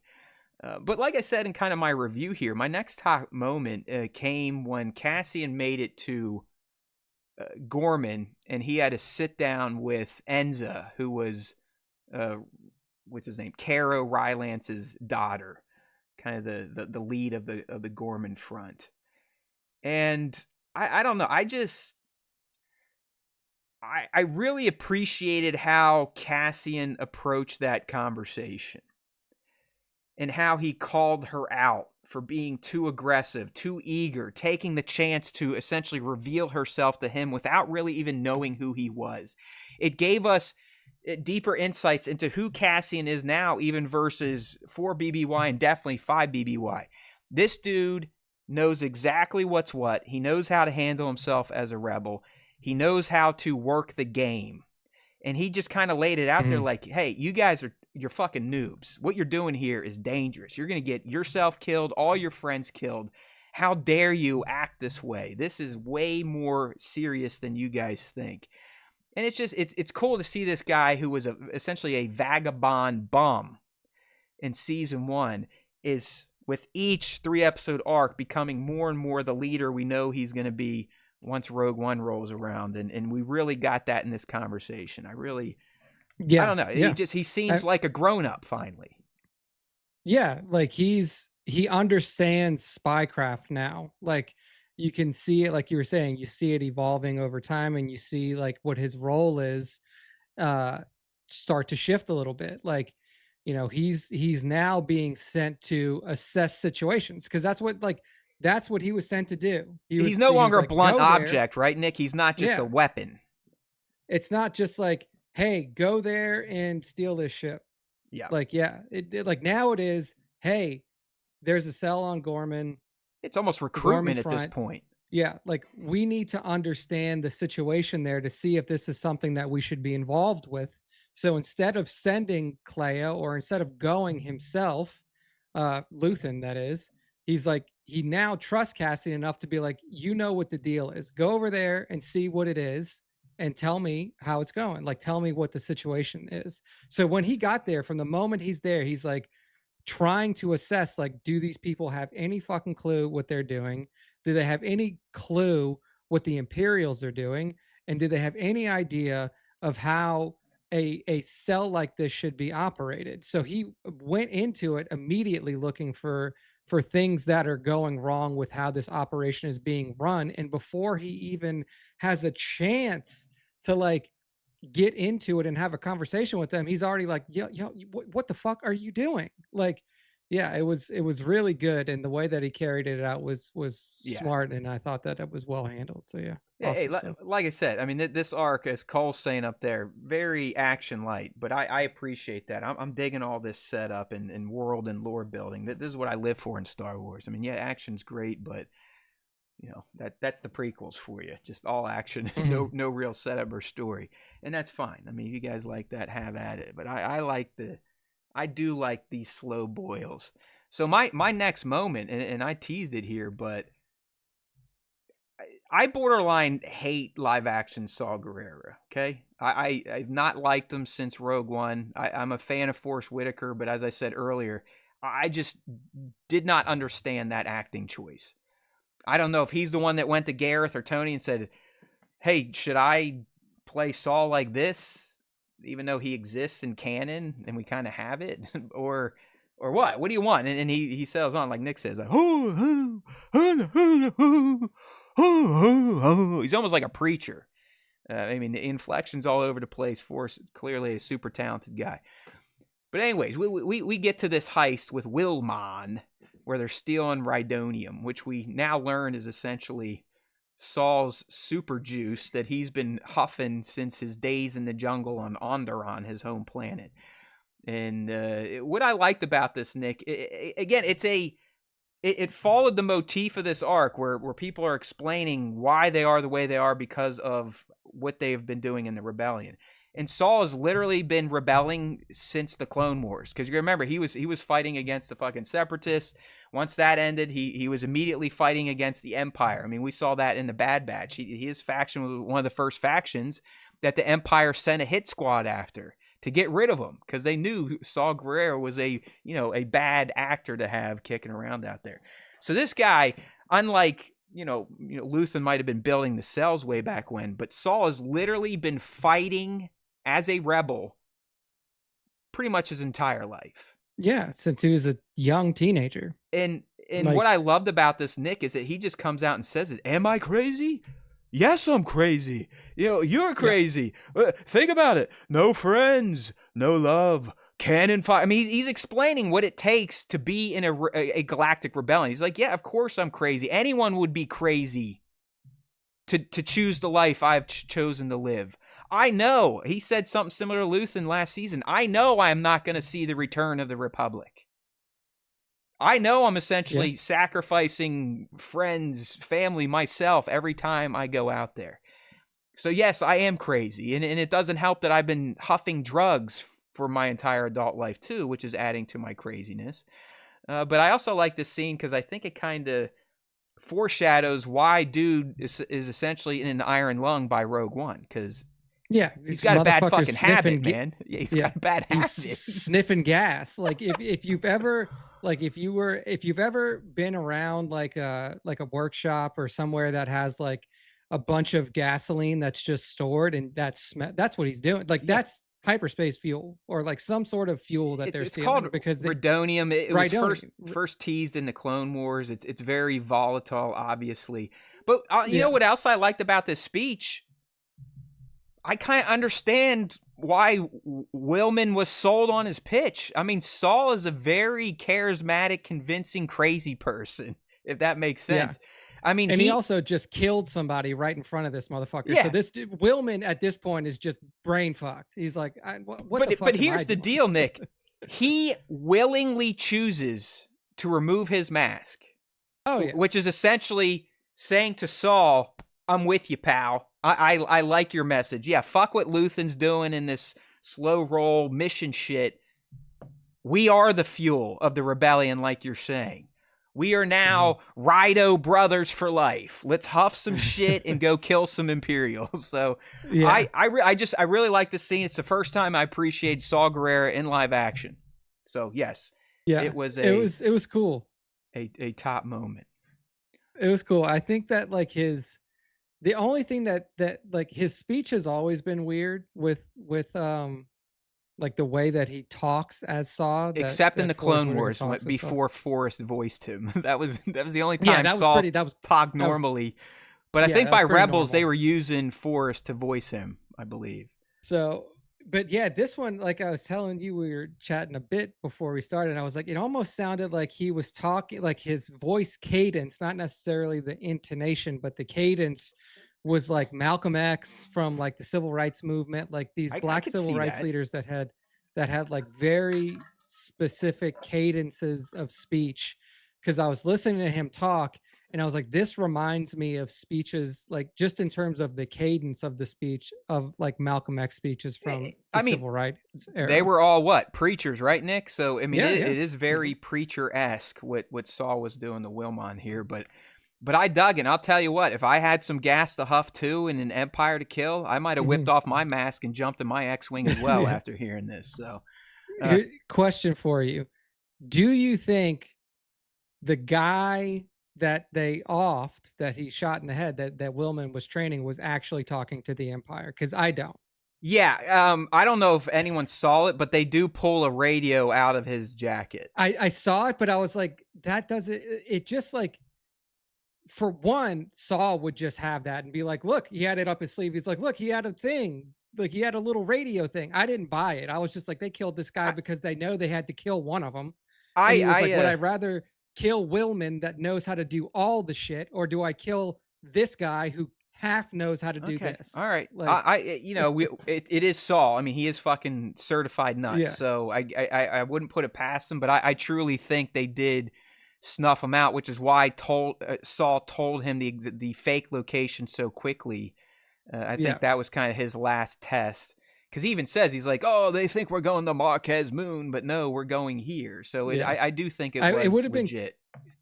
I would have liked if they would have shown the Empire at the moon to give credence to that, but I Yeah. still think that Okay. Saul was All right, just Nick. fucking with them. Nick is not trusting this No, paint huffer, and that's fair. That's no. fair. I'm gonna I warmed up to Saul today, Nick. So I'm gonna give him the benefit of the doubt this time. This one time. This one time. Because This one time, this one we time. all know before this season ends, he's gonna do something so fucked up that he gets excommunicated completely from the Rebel Alliance. So and I have a feeling this Rhydonium is gonna play a role in that terrorist attack that goes wrong.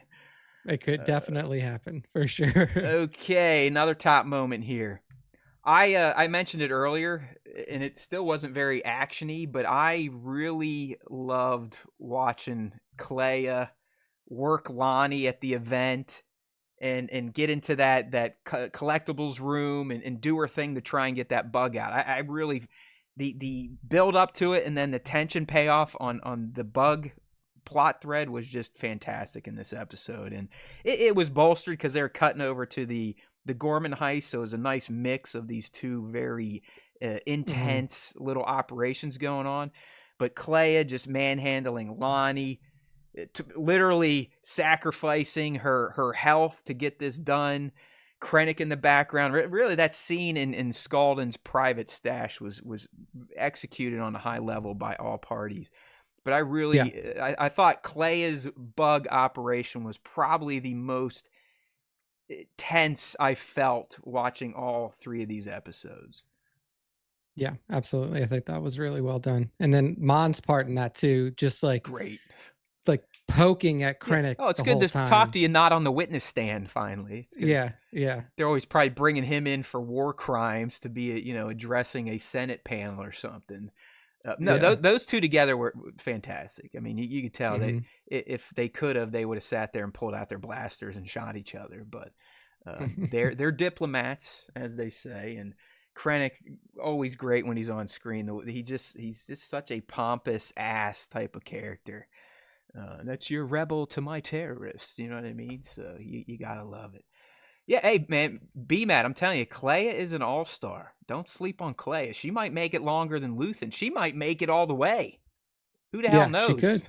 She could be the lady drawing on the astro maps on an Echo base in Empire Strikes Back. You never know.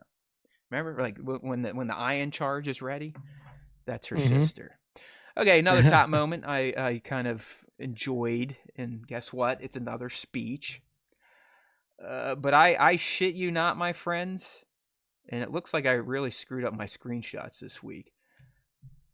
But when Vel is dressing down that Gorman rebel over the death of her lover, it got me. Like, I don't know if it was Faye Marseille's acting or thinking about losing a significant other, especially in that manner.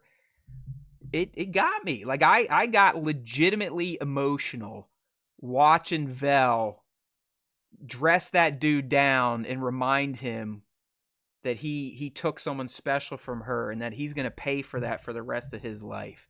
That he's a turd bag piece of shit that just took away one of the rebels' greatest warriors, and the emotion behind it, and just kind of you could feel her experiencing loss already. I don't know. It just hit me, man. It's just one of those Star Wars scenes where it's like, oh, damn, that was rough. Like, man, I feel for that character because I'm almost imparting how I think I would feel if I was experiencing what she's going through. So I really appreciate that Vel moment on the heist wagon, if you will. Yeah, I mean that is definitely, obviously we haven't seen, like, Vel was kind of popping in and out in the first trio, and you know, we really didn't see her a ton until the end of this one. Like, they, you know, Vel and Cinta pop up on Gorman basically after like you said, yeah, Cassian's like, I'm not touching it. So Luthen's like, well, screw you, I still want it. So he sent, the B squad.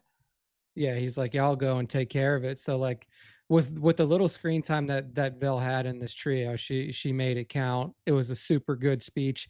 And it was also, to me, that was the moment that she's like, I'm going out here.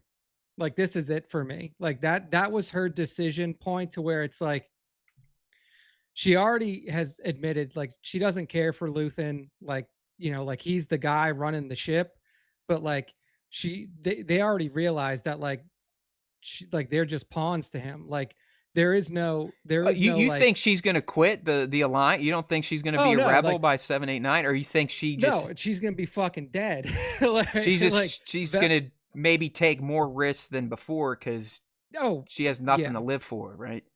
Exactly. Yeah. Like that was Vel's moment of like, this is it for me. Like, I'm going out here. Yeah. Like, this is my last op in terms of I'm dying here. Like, because she doesn't want to work for Luthen anymore. Luthen just threw them into this shithole and then essentially got her girlfriend killed. And she knows that, like, all right, if she comes out of this alive, then what are you going to do with me next? Throw me in some other fucked up situation that I have to admit, like, that literally is just like me risking my life for something that you want me to do. So I think that, like, Vel is now like, whatever's going down here, I'm dying with it. That's what I think she's thinking right now. Yeah, I could see that. I could see that for sure. I mean, it kind of plays into some of the conversations Bix was having with Cassie, and you gotta love that Bix understands this. And it goes back to my point. Like, the dialogue in this episode was just so spot on for what it must feel like or be like to be a rebel. And he's like, oh, I'll save you, or and she's like, listen, you can't promise me that. Neither one of us can say we're going to be there for the other person now. We are rebels. We are fighting in a rebellion. You can't, Cassian, you can't tell me that you're going to be there for me. You can't tell me that you're going to save me because you just don't know. I mean, you could be sent to Gorman and die like Cinta by some jerk-off fighting with another jerk-off with a blaster and get hit by an errant shot. That is the cost of being a rebel, and that's what this arc really kind of hammered home for our characters. And Vel probably ate it the most in this arc because, as B-Mad is saying here in this live stream, just finally reunited. You got to remember, I mean, Cinta and Vel have been split up since the end of Andor Season 1, right? They didn't get together in 4 BBY. They were on the same platform, but they weren't allowed to talk. You saw how upset that made Vel, so this is their first time. I guess while we're talking about these two, Nick, Cinta mentions an accident that really fucked her up for the past year. Do you think that was something coming out of the Tacoma operation? Yeah, probably so. Is he potentially still alive, or did they crash and that's how he died? I mean, I felt like they kind of left that open. It was very ambiguous. Yeah, it was very ambiguous. It's like the Tacoma thing. It was like, again, like that's probably we'll never hear any more about it, because the way that they left it at the end of that episode, it was like, this guy's gonna die, he's just dead. I just can't imagine that he's still alive, because if he was still alive, then Cinta would not be. Like, there's no way that she is a part of that Okay. thing, like a part of that. I don't want to call it a mission, because it was just an assassination.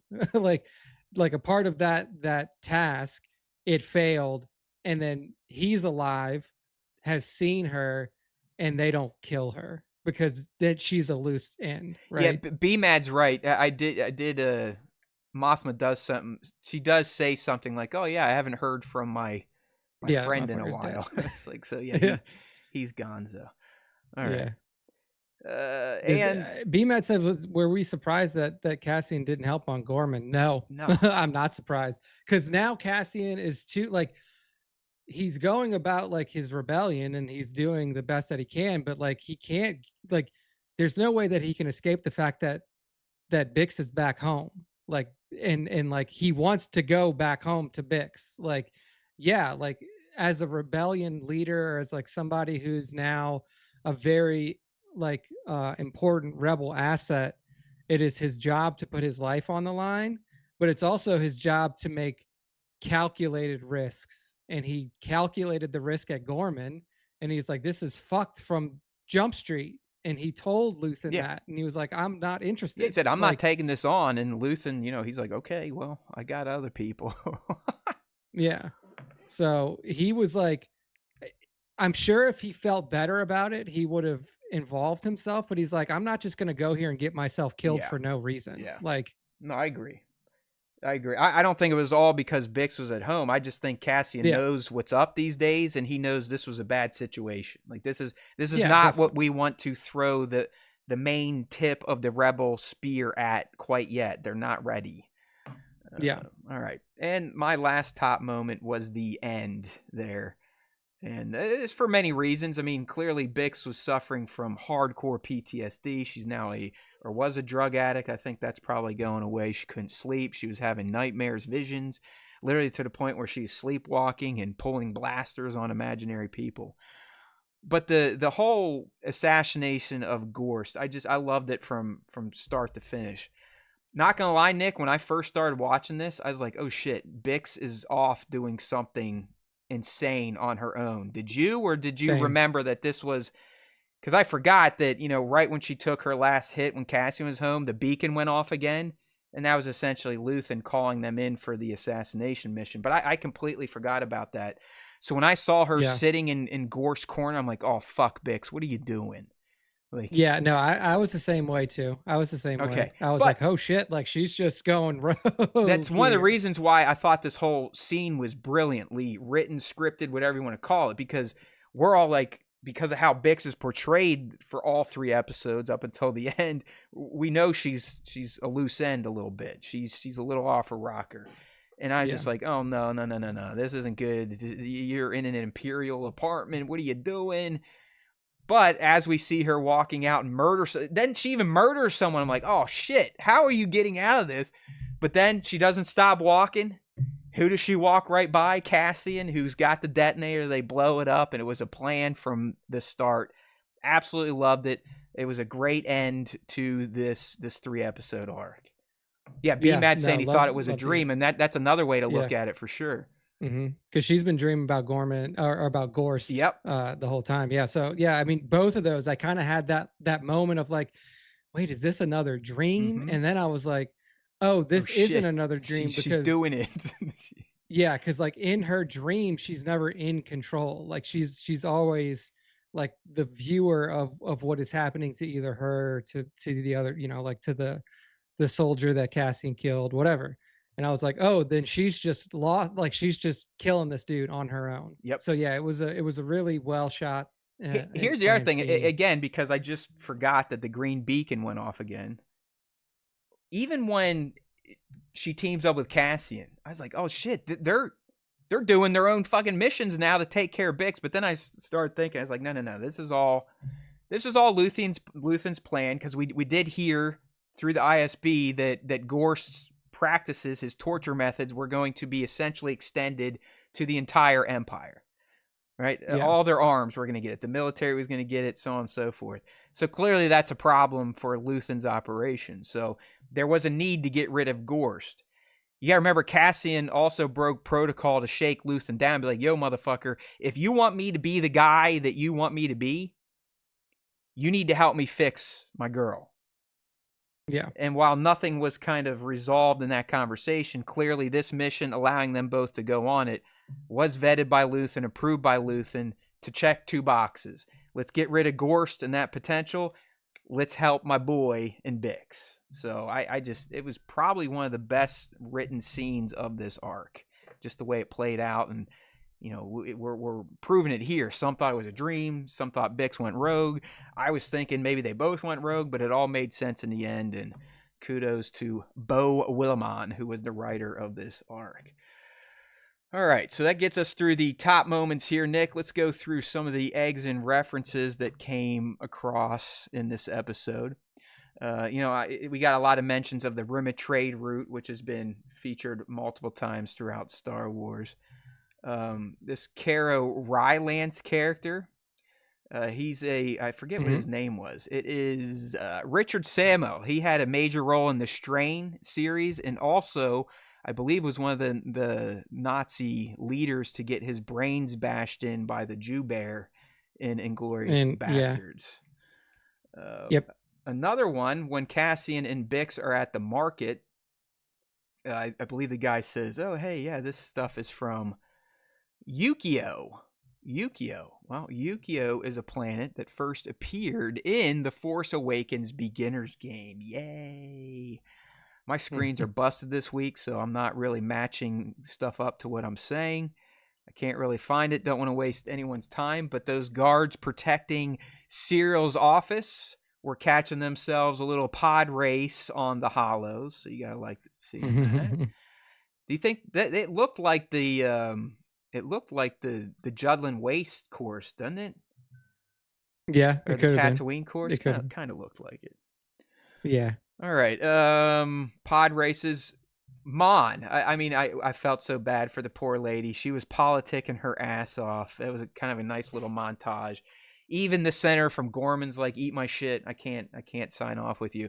But what she was doing, Nick, she was trying to get votes to overturn the PORD, which got placed on the galaxy after the Aldani heist in the first season. And what the PORD is the Public Order Resentencing Directive, which essentially allows the Empire to do whatever it wants and lock people up for life and whatnot. I believe the PORD is why Cassian was sent to Narkina 5 for 7 years for like standing on a step or something. It's a pretty intrusive order, and she's trying to get rid of it through politics, and clearly that was not working out. When she's talking to one of the senators, that fat looking pig one, she mentions 2 planets, and one of them is Tapasi, which has been mentioned before, most recently in Star Wars Outlaws. All right, probably my favorite, and something that I am surprised that Tony allowed this to happen. But I've got to give him credit, and we got to applaud him, and we have to maintain his Lord title for it. But I absolutely thought it was very, very cool of him to canonize the OG Gorman massacre that did take place like 1819 BBY and did involve Tarkin landing a cruiser on Gorman protesters. So what he did there, Nick, is he kind of gives the Legends fans their cake, and he's going to eat his cake too, because now he's going to get to canonize the live-action Gorman massacre that takes place in 2 BBY. So I think it was a great kind of olive branch to all you EU legend homers out there, while also adding more lore to actual Star Wars canon that helps inform what we're going to see next week. What we saw this week. I mean, you can see the people of Gorman, they already don't like the Empire because of what they did all those years ago. And now they're building that armory that's going to cover the monument that is a memorial for the people that died due to Tarkin's actions. So I thought it was a brilliant way to kind of get an egg, a reference in there, but also to canonize something from Legends that I know is important to EU homers. Okay. Moving right along. We were wrong, Nick. We're going to have to call ourselves out when we do our recap show. We were kind of thinking the base we were seeing in the trailers could be Dantooine. But I'm almost positive when I talked about this being Dantooine, I think I also said, you know what, it kind of looks like the Resistance base. Well, I should always kind of lean on my second guess. Because sure as shit, Saul and the Partisans were shacked up on Dakar at the exact same base that we see Princess Leia or General Leia and the Resistance hold up in TFA in the beginning of TLJ. The beginning of TLJ. Yeah, so yep. That was kind of cool. Do you think at this point we're going to get Dantooine? No. Like it feels like it's hard to get there now. Yeah, because unless you get shots of it in 7, 8, 9, or we see the move from Dantooine to Yavin in 10, 11, 12, I don't think narratively it fits anymore. This to me would have been it. I think we've kind of moved past it. I agree. So, like I said, we're going to take an L on. We're too far along. We're going to take an L on that prediction. But Colcone, was that the first time we've seen Steerguard? Yeah, I think it is. The reason I didn't bring Steerguard up in my eggs and references because we dealt with it last week when it got another mention. But I do agree. I think that probably was the first time we saw it live action. Okay, eggs and references from Andor S2, E4 through 6. What else we got here? Oh, the Rhydonian we talked about. This first appeared in a Clone Wars arc in an episode titled Missing in Action. Okay, in episode 2, we got a shot of, Luthen's place, and he's got more of Padme's headdresses, this one being her queen gear that she, I will not let her discuss this in a committee. That version of Padme, Queen Amidala. All right, I'm trying to blow through some of these so we can catch up on time, and I've got some ha's for Nick. Saul talking about his home planet Onderon. We saw him there with his sister back in the Clone Wars before she is killed, and he really starts to go nuts.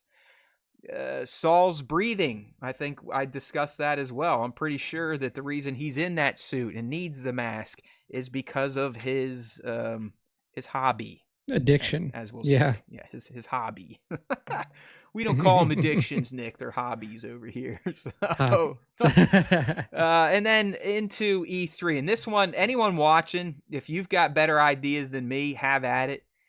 These claws, I feel like we should all know what they are. These are not Star Killer's claws, but they do look like something a Wookiee may wear. And hear me out. Remember, Wookiees are not allowed to use their claws in a fight. They can get their asses banished. So is this their workaround maybe? They put on claw gauntlets of sorts? I asked ChatGPT, it's telling me it's Mandalorian gladiator gauntlets. I was like, eat shit. No, it's not. Then it's like, oh, these are Star Killers. They're in Luthens. I was like, no, it's not. Star Killers literally look like Edward Scissorhands. So anyone have a better guess than me than Wookiee fighting gauntlets? Is that even a thing? Like, why would a Wookiee need these? That's what I'm saying. But hey, the other one though definitely is a Wookiee warrior helmet that you can see here over in the bottom left corner if you're on the live stream. Okay, and we've been talking about it. We heard the rumor, the recasting, even when it wasn't a rumor anymore, when Tony came out and said he had to do it. But I was surprised we got our first look at the new Bail Organa, played by Mr. Benjamin Bratt. And go ahead. I was going to say, I think the reason they did this, they had this kind of one-off scene with Mothma, is to kind of pull the Band-Aid off on the recasting, because Bail should be a bit more involved potentially in the next 2 arcs, definitely the last arc. Yeah, I was going to say, if this is all that we got, like if we finish this season and he's not more involved, I don't know why you even had this scene in it. I'm with you. So that's why I think this was more or less to kind of give fans a little bit of time to throw a hissy fit, accept him, see Bratt as Bail, and move on to where he's used in more narrative heavy scenes. That's my hope. Because then I'd be with you. I'm like, okay, well then just let Jimmy work on Dexter, and we don't need to have a throwaway conversation about how Bail Organa is escaping Scaldon's party. Right. Yeah, exactly. So we'll see where it goes in the next couple of, the next couple of weeks. I assume, like you said, that we'll get more of Organa, especially in the last 3 after the massacre, once things in the rebellion really start to coalesce and like there is a more of a structure. There are more senators that are coming under this like hidden banner and everything. But yeah, like it limited interaction. If it turns into like Brad has a bigger role in it later, totally fine. But if this was it, then they probably should have just like either not had that scene or had a different senator talking to her. But yeah, we'll see when we get further into the run. So all right, Nick, I'm just kind of going through my list of Haas. We covered a lot of them. I do have some to run by you. Alrighty. This one's kind of a throwaway, but I feel like we finally got de-stressed Luthen when they were leaving the party, and he's like, we should have killed Krennic up, while we were up there. I thought that was kind of a nice cool. moment. That might have been the only time that we ever see this dude like just relax, chill for a half a second. Relax, right? Okay. I think I mentioned how it's overly clear that Gorman is space France, right? I mean, they don't even try to not make that comparison. I mean, they're wearing fucking berets for Christ's sake. I mean, even the language that they put together. Of course, I mean it sounds French. Gorman, yeah, it's like very French inspired for sure. And we all know the French were heavily involved in resistance, so I mean it all makes sense. I kind of think it's a nice touch, to be honest with you. I really dug that. Yeah. I also did you notice that the Gormans, especially Caro, that they really think that this is all the ISB and them running a shadow government, and it has nothing to do with the Emperor's plans? Is that not fantastic? That Palpatine is that good at playing the public that they think the ISB are the ones implementing all these odd policies on Gorman, and it's not for fucking Palpy's Death Star.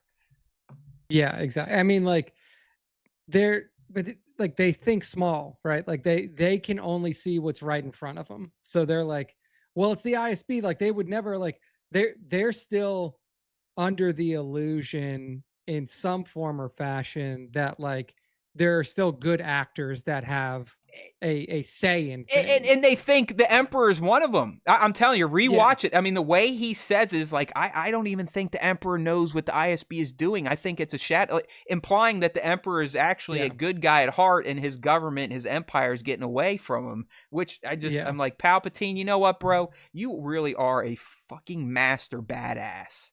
The fact that you can convince the galaxy that you've been oppressing now for what, 15, 16 years? More than that you're actually a good guy, and it's your underlings that are corrupt. That's just brilliant. I don't know. That line stood out to me. Okay, last two little points, and it's with my favorite people here. We've been discussing, even before the season started, Dedra, Syril, one of them may turn. It may be too much. It may cause one to kind of to freak out and possibly flip sides. Now that we've seen what we've seen, here's what I want to know from you. These are questions that I kind of have, and I think I know the answer at this point. It really feels like they're trying to set up that Syril could be the one to turn, right? He's ingratiating himself with a rebel front. He's saying all those things about the Empire. I know he's acting, but it's like the more you're around people and the more you see stuff, sometimes it can actually convince you to change your mind. So that's what I was thinking early on. But honestly, at this point in time, now that we know Dedra is also playing him, which we learned from Partagaz when he's like, yo, you're walking a narrow line here. Like he doesn't even know what you're doing with him. Yeah. So do you think, Nick, is Syril and his fate ultimately going to be what gets Dedra to break away from her Imperial Kool-Aid drinking? Like, does her actions, her plan, end up hurting her lover, and and that's the breaking point for her, and she's the one that's going to dip out, or is Serial still the one that has more potential to cross sides, or neither one? They're both completely, imperial sycophants, and nothing could ever get them to change their minds. Initially, when we talked about this before the season started, I was like, I think it's going to be Deidre that switches, because I thought that her role would be more intimately involved in Gorman, but she's literally like, she's not even there. Like, she's just like, fucking what, in an office giving orders. Like, there's no visceral like connection to what she's doing, which is good, like from an imperial standpoint, because you don't want people to have like to be able to even build an emotional connection to the op that they're on, because then you run the risk of them starting Nick, to I mean, you heard back. from Jung and Meerts or whatever that they didn't even know Dedra was involved in Gorman. I mean, Lonnie literally takes that to Luthen. He's like, yo, dude, Miro isn't even on your case anymore. She was secretly moved to Gorman, which kind of starts the Gorman boner for Luthen himself. Yeah. So for me, like, I'm leaning a little bit more towards Cyril now because of how fucked this guy is. Like, this guy, like, he's literally been forced to do everything by his girlfriend this entire time. She's like, pick up your life, go to Gorman. And he loves it. He loves it, but he doesn't know the end game. Yeah, like, he's starting to now because he is more intimately involved and he sees the cost, I think it's starting to fuck with him. And I think he's also like, he'll eventually get to the point and realize, but maybe he won't, because he's so sycophantic and he's so like in love with this girl who clearly doesn't give two shits about him. Like, because if Cyril dies on, like, she doesn't give a fuck if Cyril dies on Gorman. I think that's where you're wrong. And I think it's because I don't think so. They're not normal people. I really do think she has feelings for this guy. I do. In her own spectrum way. I really do. Oh yeah. I mean, like, there's a level of feelings that she has, but if he is out if he walks into that fucking resistance thing and they sniff him out as a spy and they shoot him in the head, she's going to be like, well, that was a part of the job, bro. This is where I mean, you and I we're going to take different stances on this, and we'll see where things go. I mean, I think arguments are great for either case. I really do think Deidre has a soft spot for this guy, and when she realizes the plan she put him in is going to lead to his demise, it might finally wake her up or make her almost experience emotion, that choking feel. But I like I said, I mean, I wrote both of these questions down early on. I was with you. I'm like, damn, Serial getting ingrained in all this, even though it's all an act. As Nick's saying, the more you're there, the more shit can rub off on you, and you might have your mind change. So I don't know. I mean, I'm still torn on this. I was always leaning Dedra. I think I'm still gonna go that way, because I think deep down, even though she's showing us or everyone else that she ultimately doesn't care about this guy, I think she loves him. I think she loves him, and I think when he is gone or something happens to him, that's gonna be the like, holy shit, I really did like this guy. What the fuck am I doing? So we'll see. Yeah, it could be. We shall see. It could be. It's that extra chromosome level. I hope that's it, because like here's what I'll say about this: if neither one of them, if neither one of them turn, that's fine too, though. Then you're just like, okay, like they they have whatever they have. They're their characters. Like, I mean, let's think about it. I mean, both of them literally. If you could marry the Empire, they would marry the Empire. Like, that's how much they love 100%. The Empire, and they love Law and Order. So I don't know. 100%. We'll see. That's why these two to me are like some of the most interesting, because we don't know their fate. We pretty much know everyone else's fate. So it's we don't need to talk about Cassian this or that. These two, they're the juicy ones here. Yeah, it'll be interesting to see how it evolves for sure. So whether it's like him realizing that like either he picks up something from Partagaz and hears that like he's been being played this whole time, or like played in a way that he hasn't realized this whole time, and then like wakes up to it, or like he gets off and then she feels bad about it. Either way, it'll be interesting to see how it I'm plays telling out. you, watch these two. These two are going to have some of the more interesting narratives coming out of the last 6 episodes. I just have a feeling. All right, there you go. I kind of got what I needed to out of young Nick. Appreciate you all.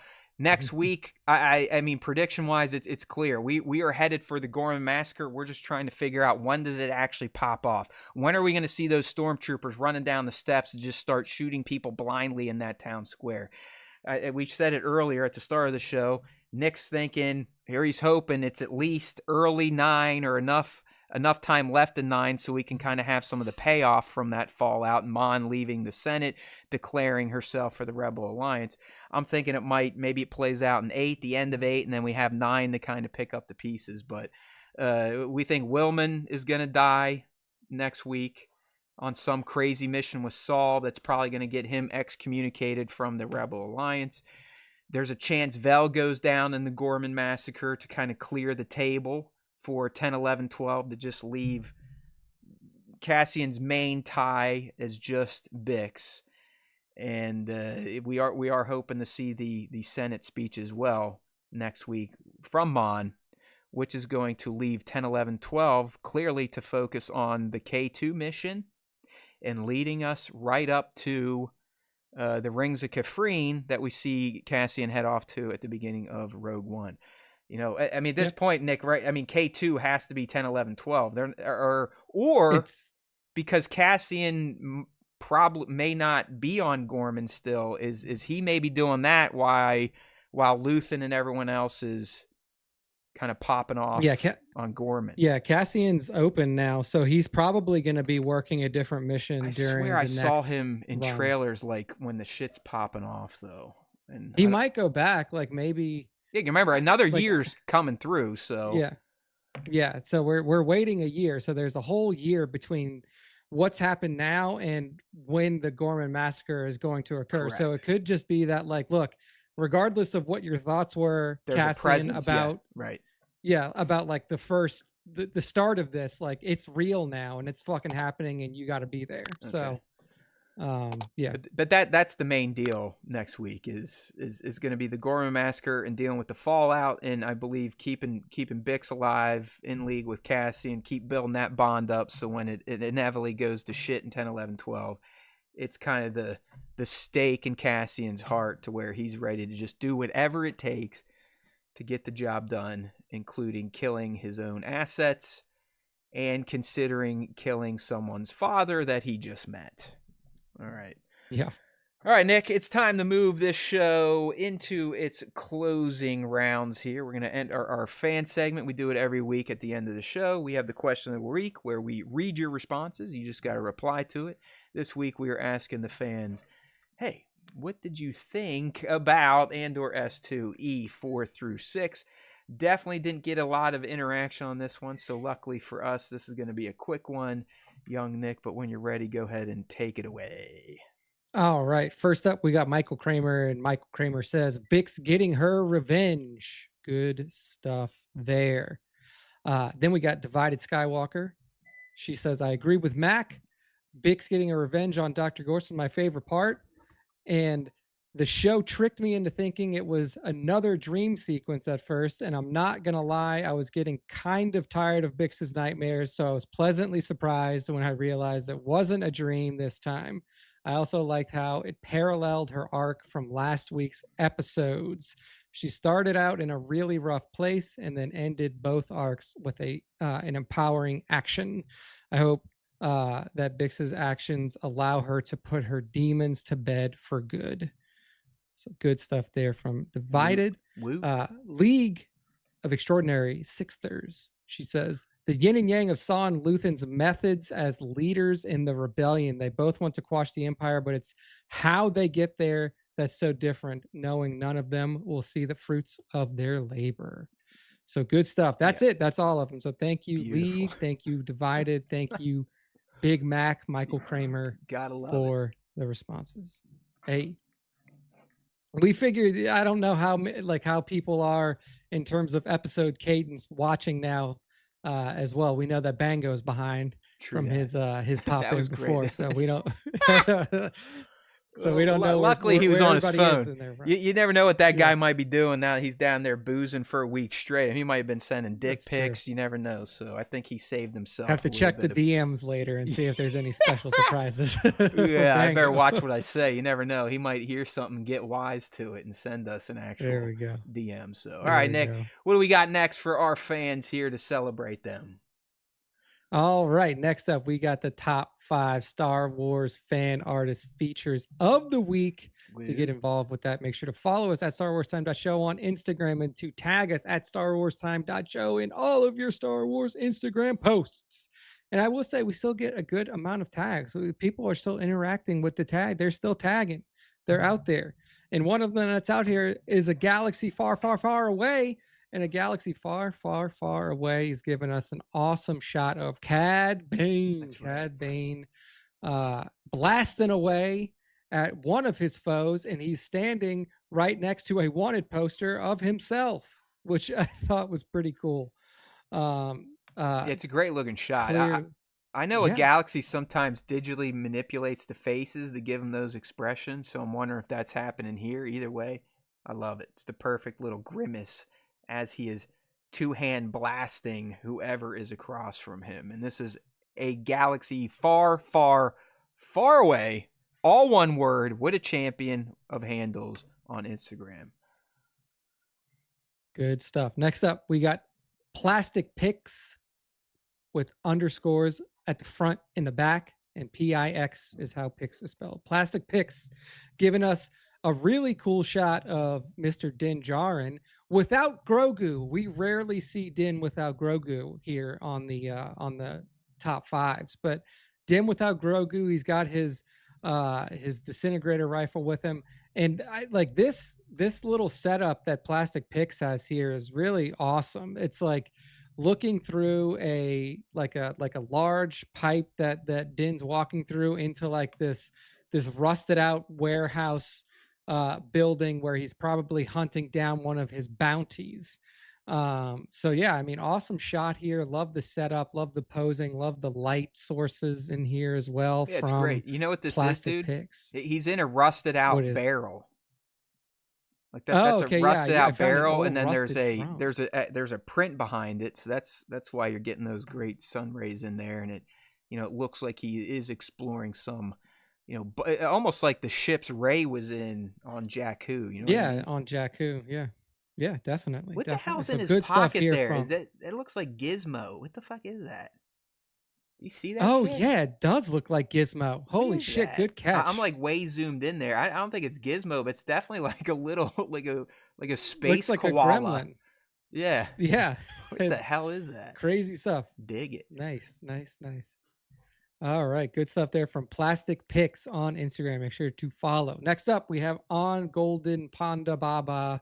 And On Golden Panda Baba gives us an awesome look at Shakti when she was still working with some Phase 1 clones. And I mean, I love Shakti as just like a visual presentation of a Jedi. I think that she is like one of the most elegant looking Jedi from the Grand Republic. Yeah, and then it almost looks like she's like making her way through like a lost Jedi temple or something. You see these very ornate columns and carvings on the walls. She's sensing something, Nick, according to the caption. Sensing something. Is this the moment of her betrayal that she sensed, and then or something? I mean, obviously we know that in the deleted scene she's just axed by fucking by what's his name, by General Grievous himself. But yeah, just cool shot here of Shakti checking out a lost Jedi temple and sensing something, as On Golden Panda Baba says. Next up, we got Toy Pictures 444.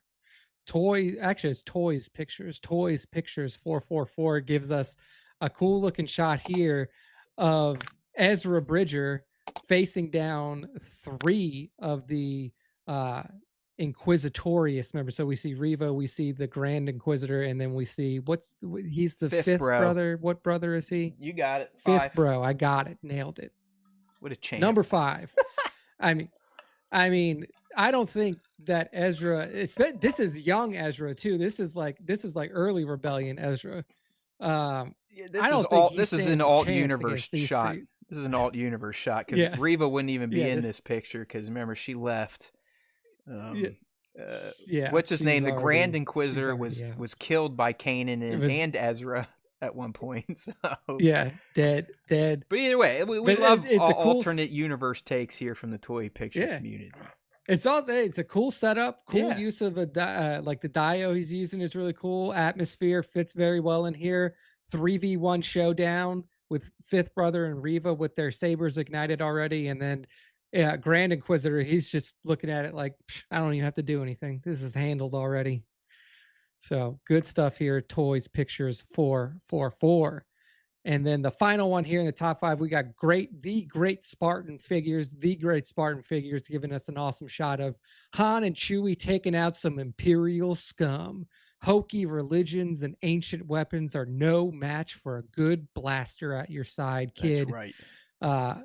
I mean, this is a sick shot. I love the depth of color here. It's like very colorful.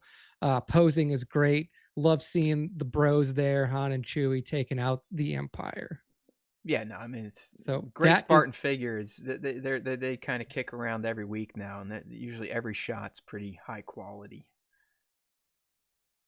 Yeah, good stuff from Great Spartan Figures. That's the end of the top 5. That's the end of our show for this week. Matt, go ahead and close us out. All right, my friends. As always, it's been real to spend your Wednesday evening with you. That's if you're on the live stream. If not, you're listening on the podcast only platforms. We still love you too. All of you. Podcasts have even gone up. They've doubled over the past couple of weeks. So Nick and I will never be able to tell you why our traffic is the way it is. It literally sometimes gets turned on like a fire hose, and then the next day it is clamped off completely. Clearly, there is not as much excitement or searching going around for Andor as there was in Skeleton Crew because my videos are doing quite poorly, but that's okay. Because I'm enjoying making them, and the shorts coming out of them have been clocking, upwards of 1800s, 3600. You never know. I'm a sick, masochistic person. I love creating content essentially for myself, and that's okay. I've come to understand that, respect it, and embrace it. All right, people, we got 6 more Andor episodes to go. We'll be here same time, same place next week, breaking down 7, 8, 9, which should be massive. The Gorman Massacre should play out. Mon Mothma should move on from her position in the Senate to fully become the figurehead of the Rebel Alliance. And we should see the Alliance forming, hopefully. No more of these disparate little groups out there, Crazy Saw and the Partisans, with Maya Pai and the Ding Dongs. Everything should start coming together over these next 6 episodes. So if you like what we do, if you dig our content, you want to listen to our hot air, make sure that you always remember that there's always time for Star Wars time. And if you listen to our wise words or consume our content, the Force will be with you always.